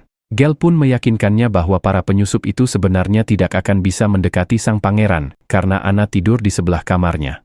Hal ini kemudian memunculkan ide dari Roland, yang meminta Gale untuk menjadi pengawal rahasianya dengan menawarkan berbagai keuntungan seperti bayaran yang lebih tinggi dari Anna, tempat tinggal yang nyaman, serta 2 hari libur setiap minggu. Namun meskipun tawaran itu sangat menggiurkan, Gale tetap menolaknya dengan sopan karena tidak bisa meninggalkan asosiasi penyihir dan teman-temannya. Roland lalu mengusulkan agar seluruh anggota asosiasi penyihir dipindahkan ke kota, karena dirinya akan membangun proyek besar yang memungkinkan banyak ruangan untuk dijadikan tempat tinggal. Ia menjamin tidak akan ada diskriminasi dan mereka bisa hidup bebas, tetapi sekali lagi Gale menolak dan akan memikirkan tawaran itu lagi di masa depan. Pembicaraan kemudian beralih ketika Roland menanyakan apakah Nana sudah diantar pulang dengan aman setelah menyembuhkan para prajurit. Gale mengonfirmasi hal tersebut dan menjelaskan bahwa Nana sempat ketakutan saat melihat para prajurit yang terluka, hal yang wajar mengingat ia biasanya hanya menyembuhkan ayam, sehingga melihat manusia penuh luka terasa sangat mengerikan baginya. Sebelum Gale pergi, Roland sempat bertanya apakah Gale sudah mengetahui siapa dalang di balik penyusupan tersebut, dan dijelaskan bahwa kali ini dalang utama bukanlah salah satu dari saudara Roland, melainkan para pelaku yang menyuap penjaga patroli kota perbatasan. Rencana mereka juga sangat ceroboh karena meninggalkan 2 saksi hidup, yang bahkan tidak berani mengakhiri hidup mereka sebelum tertangkap. Ia meyakinkan bahwa kebenaran akan segera terungkap karena Ksatria Lanis sedang menginterogasi salah satu penyusup. Ia juga menambahkan bahwa para pelaku ini jauh lebih lemah dan mudah panik dibandingkan penyusup dari pihak putri ketiga sebelumnya. Keadaan di luar kastil tampak tenang, sementara Roland berjalan bersama Lanis untuk mengunjungi prajurit Brian. Ketika Brian melihat Roland, ia langsung terkejut dan bangkit dari tempat tidurnya. Roland memuji keberanian Brian atas perlawanan yang ia lakukan, namun Brian menjadi emosional dan menyatakan bahwa temannya lah pahlawan sejati karena telah mengorbankan nyawanya. Roland kemudian meyakinkannya bahwa temannya akan mendapatkan pemakaman layak, dan untuk pria berwajah luka akan menerima hukuman berupa eksekusi gantung dalam 3 hari ke depan. Ia berharap Brian cukup pulih untuk menyaksikannya, namun Brian menyebut bahwa pria tersebut konon memiliki darah bangsawan, yang mungkin akan menimbulkan masalah dengan benteng Longsong. Meski demikian, Roland mengabaikannya karena pria tersebut merupakan saudara jauh dari keluarga Elk, dan ia tidak memiliki jabatan ataupun wilayah atas namanya. Selain itu, ia telah mencoba membakar seluruh persediaan makanan kota perbatasan, sehingga perbuatannya tidak bisa dimaafkan. Setelah memastikan tugas patroli akan ditangani orang lain, Roland meminta Brian beristirahat dan berjanji akan menghormatinya sebagai ksatria pemberani. Adegan kemudian berpindah ke dinding kota perbatasan, tempat para rekrutan baru sedang dilatih keras oleh Iron Axe. Ketika Roland datang untuk inspeksi, semua orang langsung bersiap, namun Roland tampak kebingungan karena tidak tahu harus berkata apa, sehingga ia berjalan mendekati seorang prajurit secara acak, menanyakan rutinitas harian dan juga asupan makanan yang dikonsumsi. Namun alih-alih menjawab dengan tegas, prajurit itu justru jatuh berlutut hingga membuat Roland kebingungan. Ternyata, reaksi itu terjadi karena mereka merasa terharu akan perilaku Roland yang datang secara langsung untuk mengecek kondisi mereka. Roland menyuruh prajurit itu untuk berdiri kembali, lalu mengingatkan bahwa mereka bebas menyampaikan saran atau keluhan, serta berjanji untuk memastikan semua orang mendapatkan makanan yang cukup. Kemudian, prajurit itu menyampaikan keluhan tentang jumlah pasukan mereka. Menurutnya, mereka tidak akan mampu melawan para iblis dalam jumlah seperti ini, dan kekhawatiran itu pun mulai menyebar karena banyak yang memikirkan hal yang sama, serta bertanya-tanya apakah sang pangeran akan menyewa tentara bayaran. Roland lalu menenangkan mereka dan menanyakan nama pemuda itu, yang kemudian memperkenalkan dirinya sebagai Vanner. Roland memuji pengamatannya dan setuju bahwa mengandalkan pasukan ini memang terasa tidak masuk akal. Namun, ia menjelaskan bahwa para iblis sebenarnya hanyalah hewan atau makhluk yang bermutasi dan tidak sepintar manusia. Hal ini juga dibenarkan oleh Iron yang pernah menghadapi mereka secara langsung, meskipun ia mengakui bahwa makhluk berjenis hibrida jauh lebih berbahaya. Roland lalu mengemukakan rencana untuk memasang pagar, kawat berduri, dan parit buatan guna mengarahkan makhluk tersebut ke dalam jebakan. Ia yakin cara ini akan berhasil karena makhluk tersebut tidak terlalu cerdas. Meski demikian, Vanner masih khawatir karena senjata seperti tombak dan busur tidak akan cukup jika harus bertarung jarak dekat. Roland pun tersenyum dan mengakui bahwa senjata tradisional memang tidak akan efektif. Itulah sebabnya ia menciptakan senjata baru yang dapat diandalkan, bahkan lebih kuat daripada satu regu ksatria bersenjata lengkap. Hal ini membuat semua orang penasaran, dan mereka pun menuju ke area uji coba. Ketika diuji, sebuah ledakan besar mengguncang seluruh tempat, membuat Roland sangat senang karena penemuannya bekerja dengan sempurna, sementara yang lain justru sangat terkejut sekaligus ketakutan, bahkan Iron menganggapnya sebagai serangan dari surga. Ledakan tersebut menciptakan lubang besar di tanah, dan Roland merasa sangat bersemangat karena dengan mencampurkan berbagai elemen dalam rasio yang tepat, mereka mampu menciptakan senjata dengan kekuatan luar biasa yang dapat menghancurkan segalanya dalam satu ledakan. Iron berpendapat bahwa mereka sebenarnya tidak perlu terlalu khawatir terhadap para monster jika senjata baru itu bisa digunakan sepenuhnya. Namun, sang pangeran mengingatkan bahwa mereka tidak akan memiliki cukup bubuk mesiu sebelum datangnya bulan para iblis. Meski begitu, ia tetap yakin karena mereka masih bisa menyiasatinya dengan mengandalkan tombak dan panah sebagai kekuatan utama, sementara bubuk mesiu digunakan sebagai kartu andalan di saat genting. Di adegan berikutnya, diperlihatkan bagaimana Gale melihat dunia di sekelilingnya, yang tampak hanya berupa hitam dan putih tanpa batas yang jelas. Ia bergerak melalui jalur-jalur yang melampaui batas normal dengan mengubah perspektifnya, sehingga arah atas, bawah, kiri, dan kanan tidak lagi tetap, melainkan saling bertabrakan atau bahkan tumpang tindih. Dengan mengikuti pergeseran garis yang tidak terbatas, dirinya bisa melayang dan berjalan di atas objek tersebut. Selain itu, ia juga mampu melihat warna lain, seperti para penyihir yang merupakan esensi sihir, sehingga ia dapat merasakan aliran sihir dalam tubuh mereka, seperti sihir milik Anna yang tampak sangat menonjol dengan warna yang cerah. Namun, saat memperhatikannya, ia langsung tersadar karena Anna mengetahui keberadaannya. Anna bertanya apa yang Gale lakukan di sana, dan Gale langsung mengalihkan pembicaraan dengan mengatakan bahwa dirinya membawa kue ikan, membuat Anna merasa senang karena ia sangat menyukai makanan tersebut. Ketika melihat kekuatan Anna, Gale terkesan dan menyadari bahwa tidak ada penyihir api yang lebih hebat selain Anna, bahkan dalam asosiasi penyihir sekalipun. Kesadaran ini membuatnya diliputi rasa takut sekaligus sedih, karena kekuatan yang besar juga membawa risiko besar. Dengan datangnya bulan iblis yang semakin dekat, ia khawatir Anna akan mengalami penderitaan hebat saat masa kedewasaannya. Gale menyarankan Anna bergabung dengan asosiasi agar bisa mendapat dukungan dari penyihir lain, dan meyakinkan bahwa semua orang pasti akan menerima kehadirannya. Walaupun asosiasi tidak memiliki banyak makanan, mereka adalah keluarga yang berbagi tujuan yang sama.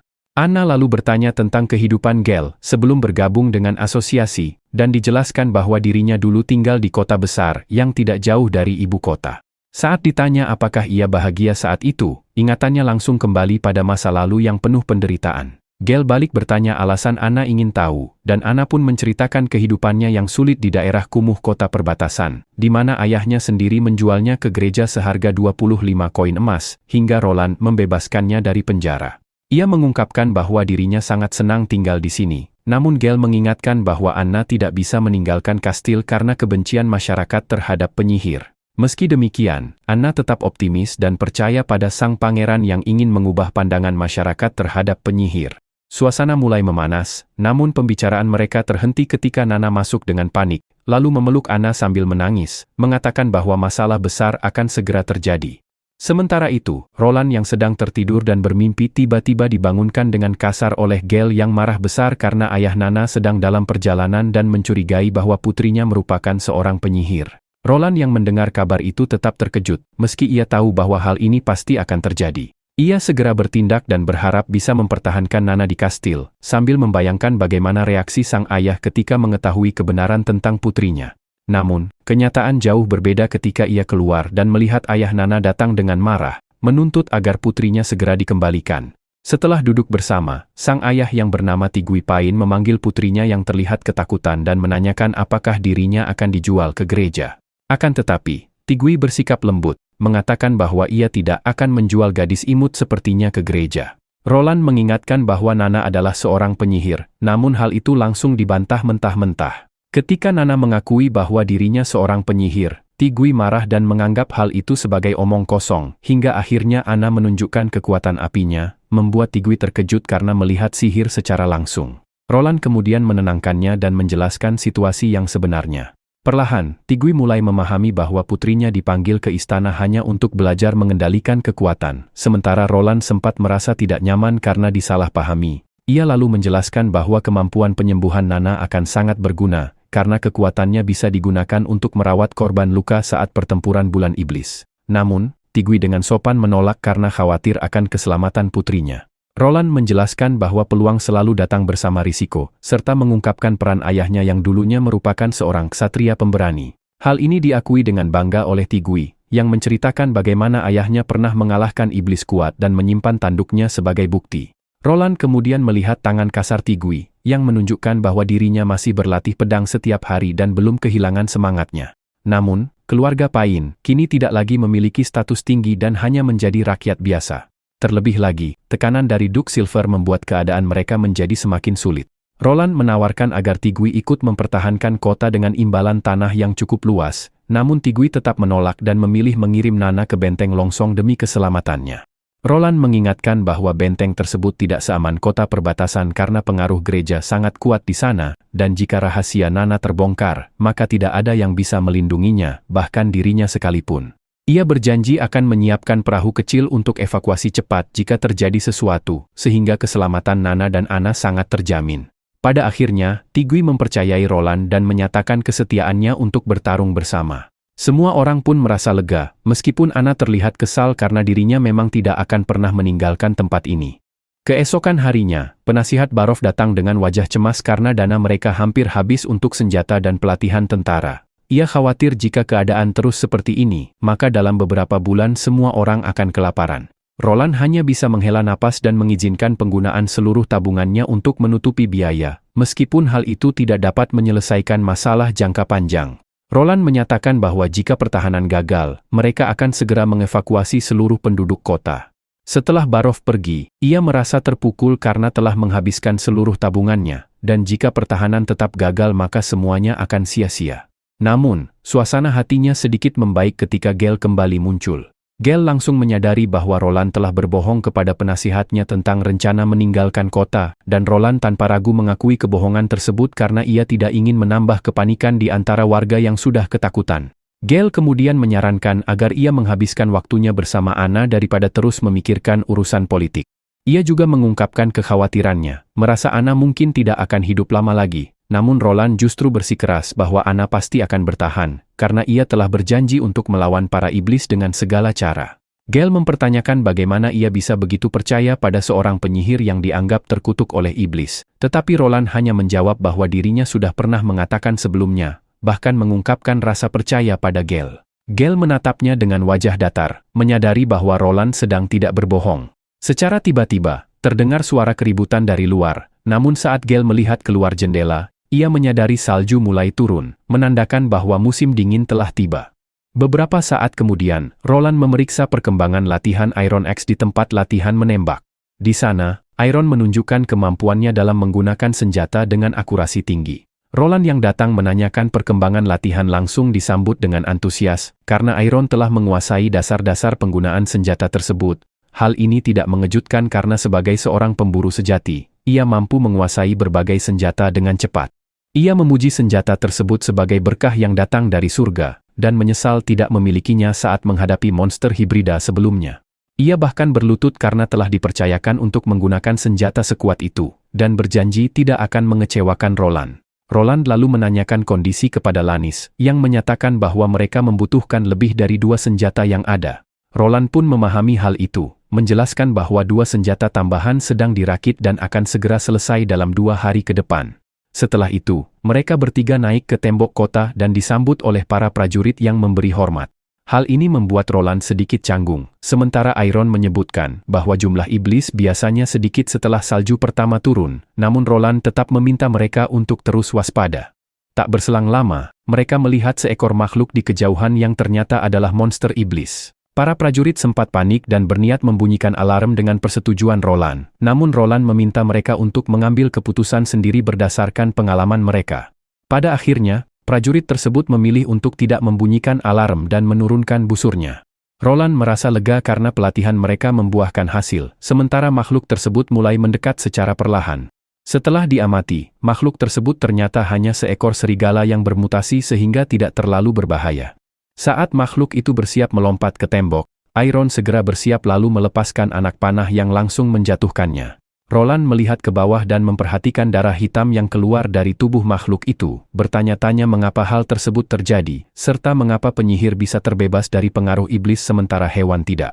Ia bahkan sempat bertanya apakah manusia yang digigit bisa berubah menjadi makhluk tak berakal, namun hal itu langsung dibantah oleh Iron, membuatnya merasa lega karena tidak perlu menghadapi wabah seperti zombie. Ia kemudian bertanya apakah daging makhluk itu bisa dimakan, membuat Lannis dan Iron terkejut karena daging tersebut telah terinfeksi oleh sentuhan neraka, bahkan anjing milik Iron pun langsung mati setelah memakan daging makhluk tersebut. Roland yang mendengarnya merasa kecewa karena daging tersebut terbuang sia-sia, mengingat persediaan makanan di musim dingin yang tidak terlalu banyak. Kemudian, seorang prajurit datang dengan panik, memberitahu bahwa ada seseorang yang terluka parah dari tambang utara. Di sisi lain, Nana yang tengah menyendiri dikejutkan oleh kedatangan Gale yang muncul secara tiba-tiba. Setelah meminta maaf, Gale menjelaskan bahwa Ana masih sibuk bekerja, sementara Nana terlihat murung karena tugas barunya sebagai penyembuh membuatnya harus melihat prajurit yang terluka. Meski demikian, ia ingin mengatasi rasa takutnya agar bisa terus membantu dan berharap dapat memiliki keberanian seperti Anna. Tak lama kemudian, seorang prajurit meminta Nana untuk segera turun karena ada korban yang membutuhkan bantuannya. Di ruang perawatan, seorang pekerja tambang terluka parah hingga berteriak kesakitan. Roland yang melihatnya merasa cemas, menduga luka bakar tersebut disebabkan oleh kecelakaan mesin uap di tambang utara. Nana kemudian datang dengan gemetar, namun ayahnya memberi dukungan hingga ia mampu menenangkan diri, lalu mulai menggunakan kekuatannya untuk menyembuhkan korban. Tak butuh waktu lama, pria tersebut sembuh sepenuhnya seolah tidak pernah terluka. Sang ayah merasa sangat bangga melihat kemampuan putrinya yang luar biasa. Bahkan prajurit Brian menyebut bahwa dirinya juga selamat berkat bantuan Nana sebelumnya. Namun Roland langsung menyuruh Brian diam karena kejadian tersebut seharusnya dirahasiakan dari ayah Nana.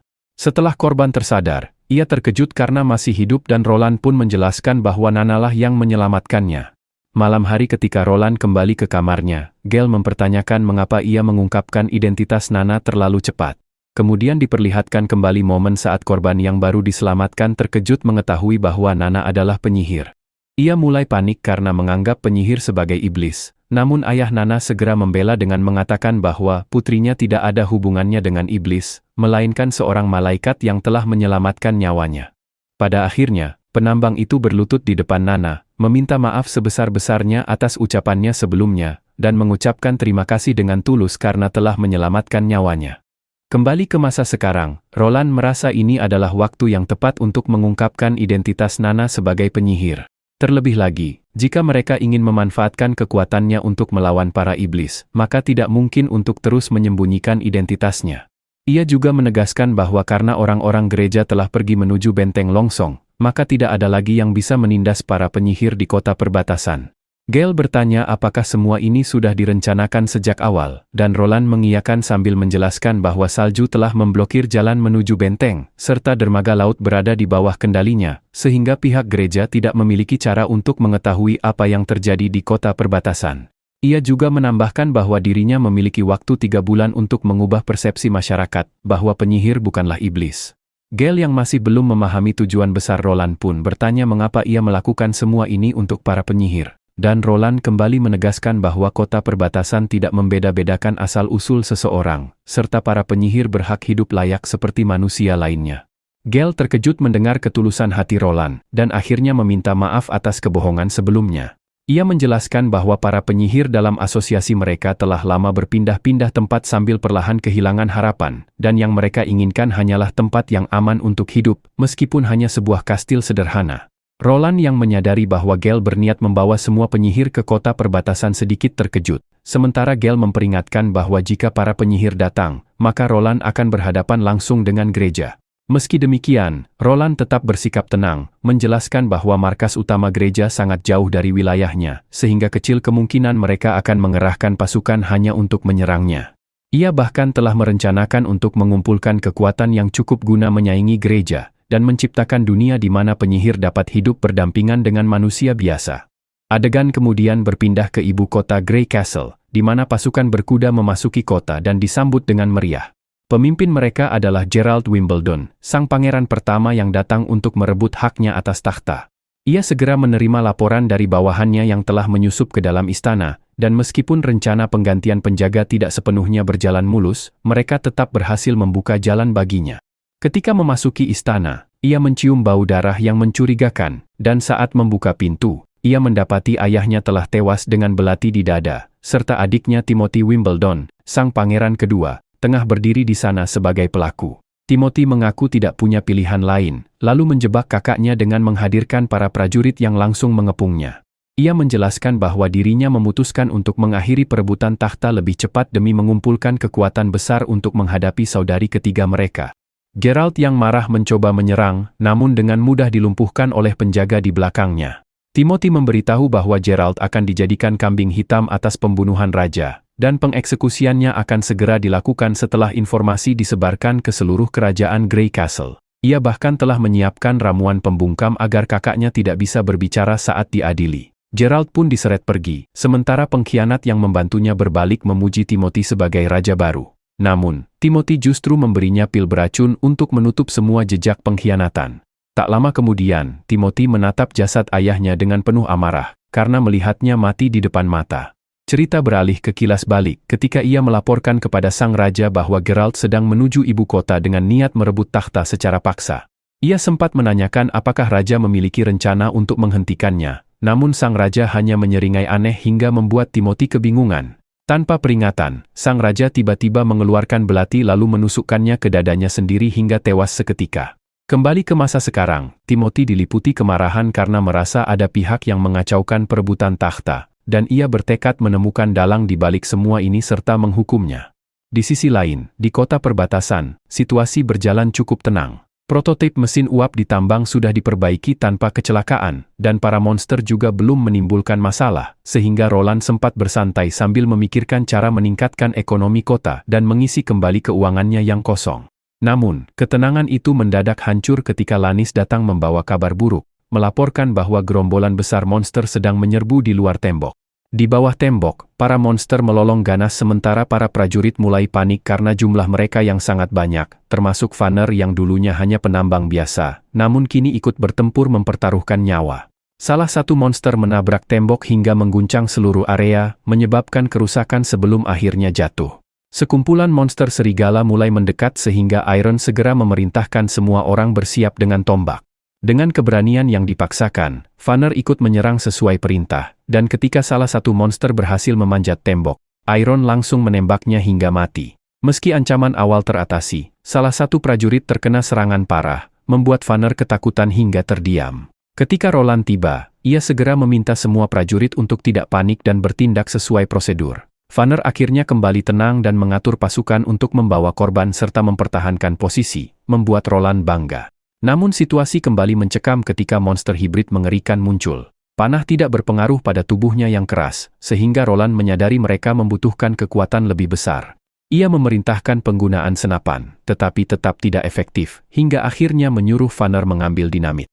Pada saat yang sama, tembok dengan mudah dihancurkan oleh monster tersebut, sehingga Roland memerintahkan semua prajurit untuk mundur. Di tengah kekacauan, Gale datang menyelamatkan Roland dari reruntuhan, sementara Vanner kembali membawa dinamit. Ia menempatkannya di dekat monster lalu berlari menjauh. Ledakan besar akhirnya menjatuhkan monster tersebut, dan para prajurit bersorak gembira. Namun, kegembiraan itu tidak berlangsung lama karena gelombang monster lain kembali datang. Dalam situasi panik, Anna tiba-tiba muncul dan menggunakan kekuatannya untuk membakar monster hingga hangus. Roland terkejut melihatnya, sementara Anna datang karena khawatir akan keselamatannya.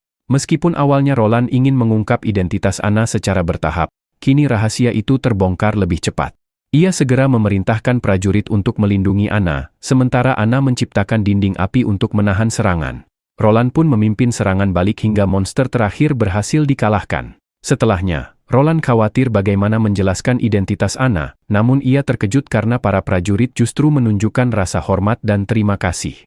Saat Anna berdiri dalam kondisi lelah, ia akhirnya pingsan dalam pelukan Roland. Sementara itu, di pelabuhan Clearwater, sang putri ketiga, Garcia, menerima kabar kematian ayahnya melalui surat, yang menyebutkan bahwa Geralt dituduh sebagai pelaku pembunuhan, serta telah ditangkap dan dijatuhi hukuman mati oleh pihak istana. Kabar tersebut benar-benar mengejutkan Garcia hingga membuatnya curiga. Setelah berpikir sejenak, ia mengakui bahwa kakak pertamanya memang bukan orang yang terlalu cerdas, namun jelas tidak sebodoh itu sampai mencari kematiannya sendiri. Ia menjelaskan bahwa Timothy sedang berusaha mengalihkan kesalahan kepada Gerald untuk menipu publik, tetapi menguasai seluruh Grey Castle bukanlah sesuatu yang bisa dilakukan dalam semalam, sehingga ia mulai mengubah sedikit rencananya. Kesatria Ryan masih kebingungan mengapa Timothy melakukan hal sejauh itu, padahal sang raja selalu memihaknya, dan disitulah Garcia mengungkapkan bahwa Timothy mungkin takut pada armada Black Sail miliknya. Apa yang dilakukan Timothy memang terlalu berlebihan, karena meskipun ia bisa menyalahkan Gerald atas kematian raja, ia tidak bisa menipu semua orang selamanya, dan untuk benar-benar menguasai kerajaan dibutuhkan rencana yang jauh lebih matang.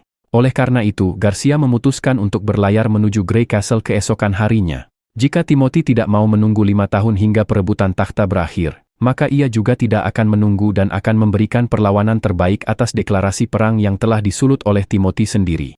Ryan sempat menyebut bahwa seluruh kerajaan pasti sedang berkabung atas kematian sang raja, namun Garcia hanya menanggapinya dengan santai, lalu memerintahkannya untuk memanggil semua kapten armada Black Sail karena mereka akan segera berlayar. Di kota perbatasan, setelah serangan besar para monster, tidak ada lagi gangguan lanjutan. Para prajurit yang terluka telah sembuh dan kembali bertugas, bahkan tembok yang rusak diperbaiki menggunakan cangkang monster hibrid sehingga fondasinya menjadi lebih kuat dari sebelumnya. Kemenangan mereka sebagian besar berkat Anna, namun sudah 1 minggu ia pingsan dan masih belum sadar. Gale menjelaskan bahwa hari itu seharusnya menjadi hari kedewasaannya, dan kemungkinan besar ia akan meninggal dalam tidurnya, karena rasa sakit dari proses tersebut hanya bisa ditahan saat seseorang dalam keadaan sadar. Ia mengungkapkan bahwa banyak penyihir mati secara tragis atau hidup menderita dalam pengasingan, tetapi Anna berbeda karena di kota ini ia dihargai dan diperlakukan dengan baik, sesuatu yang menurut Gale merupakan makna sebenarnya dari Gunung Suci, yaitu ketenangan dan kedamaian yang selama ini dicari oleh para penyihir. Roland yang teringat akan semua perjuangan Anna menggenggam tangannya dengan erat dan menolak kehilangannya. Tepat saat tengah malam, Gale merasakan proses kebangkitan kekuatan Anna dimulai.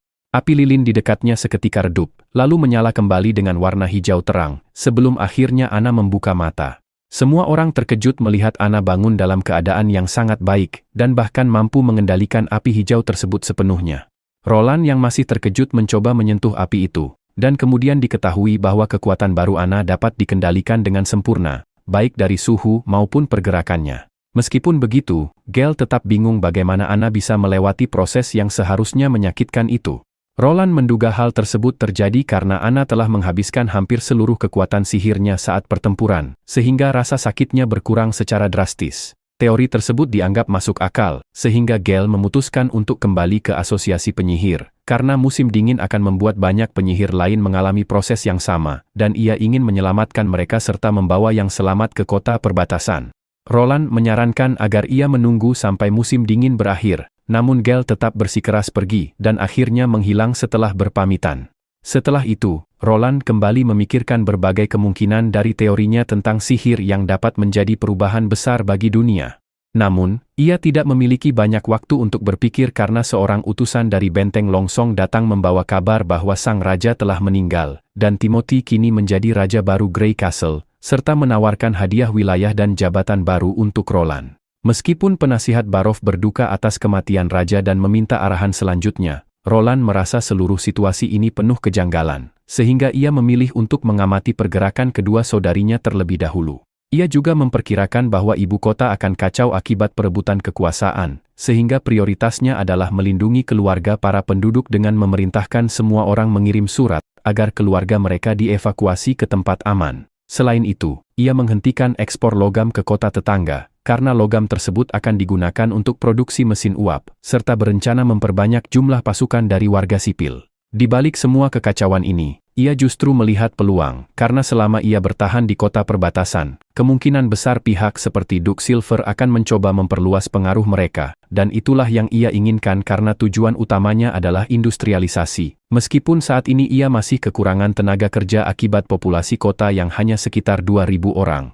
Berbagai opsi seperti membeli budak, merekrut orang berbakat, atau meningkatkan angka kelahiran terasa tidak realistis. Di sisi lain, jika mereka berhasil merebut benteng Longsong, maka ia bisa mendapatkan sejumlah besar orang yang dibebaskan sekaligus mengumpulkan kekayaan, karena proses asimilasi akan jauh lebih mudah, dan invasi menjadi cara paling efektif untuk meningkatkan populasi serta sumber daya.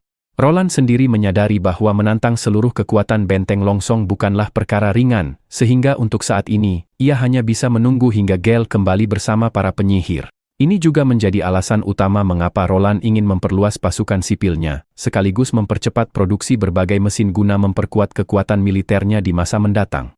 Adegan kemudian beralih ke Pegunungan Utara, di mana Gale berjalan menyusuri salah satu terowongan hingga langkahnya terhenti oleh akar-akar yang tumbuh dan menutup jalan masuk. Setelah memperkenalkan dirinya, wanita bernama Liv menarik kembali akarnya dan merasa senang melihat temannya kembali. Liv mengungkapkan bahwa dua penyihir bernama Airi dan Abby gagal bertahan pada hari kebangkitan 5 hari lalu mereka pun masuk ke dalam untuk membicarakan lebih lanjut. Gale kemudian menyapa seorang wanita bernama Wendy, yang langsung menyambut kedatangannya dengan gembira. Wendy juga menyebut nama Veronica, namun Gale meminta untuk tidak memanggilnya dengan nama itu lagi, meskipun Wendy tetap menganggap masa lalu sebagai bagian dari dirinya. Keduanya tetap senang bisa bertemu kembali dan saling berpelukan erat, lalu Wendy menanyakan tentang Anna dan apakah Gale berhasil membantunya melewati masa kedewasaan. Gale mengungkapkan bahwa Anna tidak membutuhkan penyelamatan sama sekali, bahkan apa yang mereka temukan dapat mengubah nasib semua penyihir. Ia mulai menceritakan tentang sang pangeran yang mengizinkan semua orang tinggal di kota perbatasan tanpa diskriminasi terhadap penyihir. Meskipun awalnya diragukan, Gale bersikeras bahwa sang pangeran tidak hanya mengatakan hal itu, tetapi juga telah menyelamatkan Anna dan Nana, serta tidak percaya bahwa penyihir adalah jelmaan iblis, melainkan sebuah anugerah yang diberikan kepada mereka. Dengan kemampuannya dalam mendeteksi kebohongan, Gale meyakinkan semua orang bahwa sang pangeran berkata serius, bahkan berencana melindungi para penyihir dan menentang dogma gereja. Ia juga menunjukkan cetak biru mesin uap sebagai bukti bahwa mereka dapat membangun tempat perlindungan yang menyaingi Gunung Suci. Namun, saat ia menggambarkan semua itu, seorang wanita berambut hijau masuk dan menghentikan pembicaraan. Wanita itu bernama Kara, yang merupakan mentor sekaligus pemimpin asosiasi penyihir. Di tempat lain, Raja baru Timothy Wimbledon menerima batu penghakiman ilahi yang digunakan untuk melawan kekuatan iblis. Namun, ia justru memerintahkan untuk terus menangkap penyihir dan menyalahkan mereka atas kematian ayahnya. Di sisi lain, Gale terbangun dalam keadaan terikat dengan batu penekan kekuatan di lehernya, sambil mengingat kembali bagaimana Kara menolak keras gagasan bahwa sang pangeran berpihak pada penyihir. Ia menganggap penderitaan dalam masa kedewasaan sebagai ujian suci dan menilai mereka yang gagal sebagai tidak layak. Hal ini membuat Gale menyadari bahwa semua penderitaan yang dialami para penyihir hanya dianggap sebagai ujian semata oleh Kara, bahkan pengorbanan para saudari mereka diabaikan begitu saja. Meskipun diberi kesempatan terakhir untuk meminta maaf, Gale tetap teguh pada pendiriannya untuk membawa saudari yang percaya padanya. Namun, saat mencoba pergi, ia diserang dan kehilangan kesadaran akibat racun. Saat tersadar kembali, ia tetap mempertahankan keyakinannya karena ingin para penyihir hidup bebas tanpa rasa takut dan memiliki hak untuk menentukan jalan hidup mereka sendiri.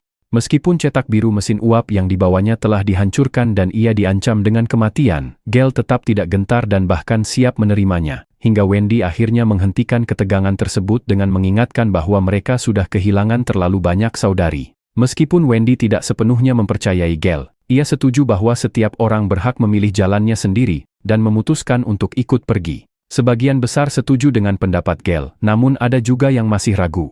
Kara menolak karena khawatir lokasi mereka akan terbongkar oleh gereja. Lalu dengan amarah yang meledak-ledak ia mencoba menyerang, namun Wendy bertindak cepat dengan menghancurkan batu penekan kekuatan milik Gale. Pertarungan singkat pun terjadi hingga Gale berhasil melumpuhkan Kara dan melarikan diri bersama Wendy. Namun, kondisi Wendy memburuk akibat racun yang menyebar, memaksa Gale untuk memotong tangannya demi mencegah penyebaran racun, dengan harapan dapat disembuhkan kembali oleh Nana.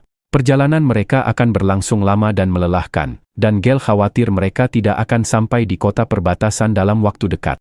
Dalam kekhawatirannya, mereka bertemu seorang bocah bernama Lightning, yang menyatakan bahwa dirinya memilih mengikuti Gale, karena percaya setiap orang berhak menjalani hidup sesuai keinginan mereka, sekaligus menunjukkan ketertarikannya pada berbagai teknologi dan bahan peledak, karena dirinya merupakan seorang penjelajah sejati. Gale merasa heran mengapa seseorang yang sangat menyukai petualangan justru bergabung dengan asosiasi. Lalu Lightning menjelaskan bahwa dirinya salah mengira pencarian Gunung Suci sebagai sebuah petualangan besar, padahal kenyataannya jauh dari ekspektasi. Ketika ditanya apa kemampuannya, Lightning dengan percaya diri menyebut bahwa dirinya bisa terbang secepat angin, meski kenyataannya ia tampak kesulitan saat membawa Gale dan Wendy. Sambil melayang perlahan, Pembicaraan kemudian beralih saat Lightning menyadari kedekatan Gale dan Wendy. Gale pun mengakui bahwa mereka sudah saling mengenal sejak lama sambil menceritakan masa lalunya yang kelam. Dahulu, ia diperlakukan seperti boneka sebelum Wendy menunjukkan arti kehidupan kepadanya. Ia mengungkapkan bahwa saat berusia 13 tahun, kehidupan keluarganya hancur akibat kerusuhan. Lalu pamannya mengambil alih dirinya dan saudaranya yang bernama Hyde. Pada tahun yang sama, kekuatan sihirnya muncul dan pamannya segera mengetahuinya, memisahkannya dari Hyde dan memaksanya menggunakan kekuatan tersebut untuk membantu pekerjaannya, sehingga ia terpaksa menjadi pembunuh yang melakukan berbagai tindakan keji. Tangannya semakin ternoda darah seiring waktu, dan ia menyadari bahwa kekuatan sihirnya memang digunakan untuk hal-hal tersebut. Ketika akhirnya bertemu kembali dengan Hyde, ia justru ditolak dengan dingin, membuatnya hancur secara batin karena tidak memiliki siapapun selain saudaranya. Setelah melewati masa kedewasaan yang menyakitkan, ia melarikan diri dan membunuh pamannya, lalu hidup tanpa tujuan hingga bertemu Wendy, yang memberinya kehangatan dan membawanya ke asosiasi, tempat ia menemukan para penyihir lain. Kembali ke masa kini, Lightning merasa Kara telah berubah dan sulit percaya pada keberadaan sang pangeran yang benar-benar peduli pada penyihir. Setelah perjalanan panjang, mereka akhirnya tiba di kota perbatasan dan masuk ke sebuah pondok, tempat sang pangeran dan Anna berada. Kedatangan mereka yang mendadak mengejutkan semua orang, hingga Gale segera meminta bantuan untuk menyelamatkan Wendy yang terluka, sementara Roland mencoba memahami situasi dan mengira bahwa mereka telah diserang iblis. Setelah Wendy dirawat hingga lengannya sembuh, Lightning menegaskan bahwa sang pangeran memang benar-benar peduli pada penyihir seperti yang dikatakan Gale, lalu dijelaskan bahwa mereka tidak diserang oleh iblis, melainkan disakiti oleh pemimpin mereka sendiri. Malam harinya, Roland yang sedang menuju ke kamarnya dikejutkan oleh kehadiran Gale. Pikiran Roland melayang dan mengira bahwa Gale akan melakukan sesuatu padanya. Namun alih-alih melakukan hal yang diharapkan, Gale justru menyatakan sumpah setianya dan berjanji akan mengikuti perintahnya, serta bertarung di sisinya hingga akhir hayat. Roland yang mendengar pernyataan itu sempat terkejut, menyadari bahwa asosiasi penyihir telah membuat Gale kecewa, sehingga ia menyerahkan seluruh harapan kepemimpinan kepadanya. Setelah menerima sumpah tersebut dan menjadikan Gale sebagai pengawalnya, ia berbicara dengan Wendy, menawarkan kontrak untuk tinggal dan bekerja di kota perbatasan dengan imbalan yang layak, sekaligus mengungkapkan teorinya bahwa penyihir dapat melewati masa kedewasaan tanpa rasa sakit dengan cara mengendalikan dan melepaskan sihir mereka secara stabil. Ia menjelaskan bahwa sihir yang menumpuk dalam tubuh penyihir menjadi penyebab rasa sakit tersebut, dan dengan latihan yang tepat, mereka bisa mengendalikannya.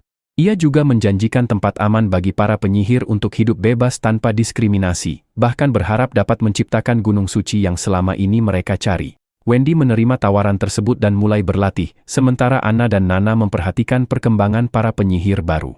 Nana menyadari perubahan sikap Gale terhadap Roland, namun Anna tampak kebingungan dengan maksud perkataan Nana. Suasana tenang itu tiba-tiba berubah ketika alarm berbunyi, menandakan bahaya dan ancaman bahwa monster iblis telah muncul, sehingga Roland segera menuju tembok pertahanan untuk mengeceknya. Awalnya ia tidak melihat satupun monster iblis, namun Iron segera memberitahunya bahwa makhluk itu akan datang. Seekor monster hibrida lalu muncul dan langsung terbang ke arah mereka menggunakan sayap lebarnya. Roland menyadari bahwa makhluk itu tidak menyerang secara membabi buta, melainkan mengamati situasi dan mundur saat terancam. Setelah berhasil melewati tembok dan menuju kota, Roland segera memimpin pasukan untuk mengejarnya, sementara pasukan cadangan tetap menjaga pertahanan. Roland bergerak menuju kota bersama pasukannya sambil menyesali karena telah meremehkan kecerdasan para monster. Setibanya di lokasi, mereka dikejutkan oleh kabar mengerikan bahwa makhluk itu telah melahap seseorang hidup-hidup di dalam kota. Jejak darah yang terbentang di hadapannya menimbulkan rasa ngeri yang mendalam. Namun Roland tetap tenang dan memerintahkan semua orang untuk tetap waspada. Tak lama kemudian, monster itu muncul kembali dan hampir melahap warga lain, membuat para prajurit kesulitan bertindak karena tidak bisa menggunakan senjata api di tengah kerumunan penduduk. Mereka bahkan tidak mampu mendekati makhluk tersebut, hingga Iron memerintahkan beberapa prajurit untuk naik ke atap, agar dapat membidik dengan akurat tanpa melukai warga. Para prajurit segera mengambil posisi, meskipun beberapa tembakan hanya nyaris mengenai sasaran. Monster itu mulai terganggu, namun sebelum sempat menyerang balik, Iron berhasil mendekat sambil mengingatkannya pada kenangan masa lalu, sebelum akhirnya menembak hingga menghancurkan kepala monster tersebut. Di wilayah Hermes bagian utara Grey Castle, seekor makhluk hibrida merayap menuju tembok tinggi dan membuat para ksatria gemetar karena melihat ukurannya yang sangat besar. Ketika makhluk itu mencapai puncak, ia langsung membuka mulutnya dan memuntahkan pasukan monster dari dalam tubuhnya, membuat para prajurit menyadari bahwa mereka telah terjebak tanpa jalan keluar. Mereka pun terpaksa mundur sambil dikejar, hingga mencapai tembok dalam kota dan menunggu gerbang dibuka. Diketahui bahwa kota luar telah hancur sehingga mereka harus mempertahankan gereja dengan segala kekuatan yang tersisa. Di tengah situasi genting, seorang wanita memberikan pil merah kepada para prajurit untuk meningkatkan kekuatan mereka. Para prajurit menelannya dan merasakan lonjakan energi yang mendorong mereka maju menghadapi monster. Namun sebelum mereka sempat bertarung habis-habisan, gerbang akhirnya terbuka, dan muncul pasukan yang disebut sebagai tentara penghakiman, mengenakan zirah berat layaknya ksatria elit. Meski demikian, kehadiran mereka sempat diremehkan, karena mengingat lawan yang dihadapi adalah monster hibrida yang sangat berbeda dengan monster biasa. Namun, keraguan itu segera terjawab ketika pasukan tersebut menunjukkan kekuatan luar biasa. Salah satu ksatria mampu menahan serangan makhluk terbang, sementara yang lain melempar tombak dengan kecepatan tinggi hingga menembus kepala monster. Kekuatan dan kecepatan mereka yang setara dengan monster membuat pertempuran berbalik arah. Sementara di menara gereja, 3 uskup agung mengamati jalannya pertempuran dengan puas. Mereka membanggakan kekuatan pasukan gereja, meskipun mengakui bahwa pertempuran ini telah memakan banyak korban. Selain itu, ada kekhawatiran mengenai penggunaan pil yang berlebihan dan kerugian besar pada pasukan inti gereja. Salah satu dari mereka menegaskan bahwa semua ini tidak bisa dihindari karena kemunculan makhluk buas telah sesuai dengan ramalan kitab suci, dan memperingatkan bahwa waktu semakin menipis sehingga seluruh benua harus bersatu atau menghadapi kehancuran. Sementara itu, seorang wanita dengan sikap sinis justru menganggap manusia tidak berbeda dengan monster karena sama-sama melakukan kekejaman, bahkan menyiratkan bahwa kehancuran umat manusia mungkin bukanlah hal yang buruk. Ucapan gadis tersebut benar-benar membuat lelaki tua itu murka, hingga ia menegurnya karena dianggap mengucapkan hal yang menghujat dan menentang kehendak Tuhan. Namun gadis itu sama sekali tidak gentar dan tetap bersikap santai, sambil menyiratkan bahwa Tuhan tidak pernah menjanjikan kelangsungan hidup umat manusia. Ia bahkan mempertanyakan apakah Tuhan benar-benar lebih peduli pada manusia dibandingkan para iblis, membuat lelaki tua itu semakin kesal meskipun akhirnya memilih untuk diam. Sementara pria berambut panjang justru setuju dengan pendapat tersebut, menyadari bahwa Tuhan memang tidak berpihak pada dunia ini ataupun iblis, melainkan hanya berpihak pada mereka yang mampu bertahan dan keluar sebagai pemenang. Terima kasih buat kalian yang sudah menonton sampai akhir. Dukungan kalian akan sangat berarti jika kalian mengklik tombol subscribe. Kalau kalian suka ceritanya, ketik lanjut di kolom komentar dan sampai jumpa di video berikutnya.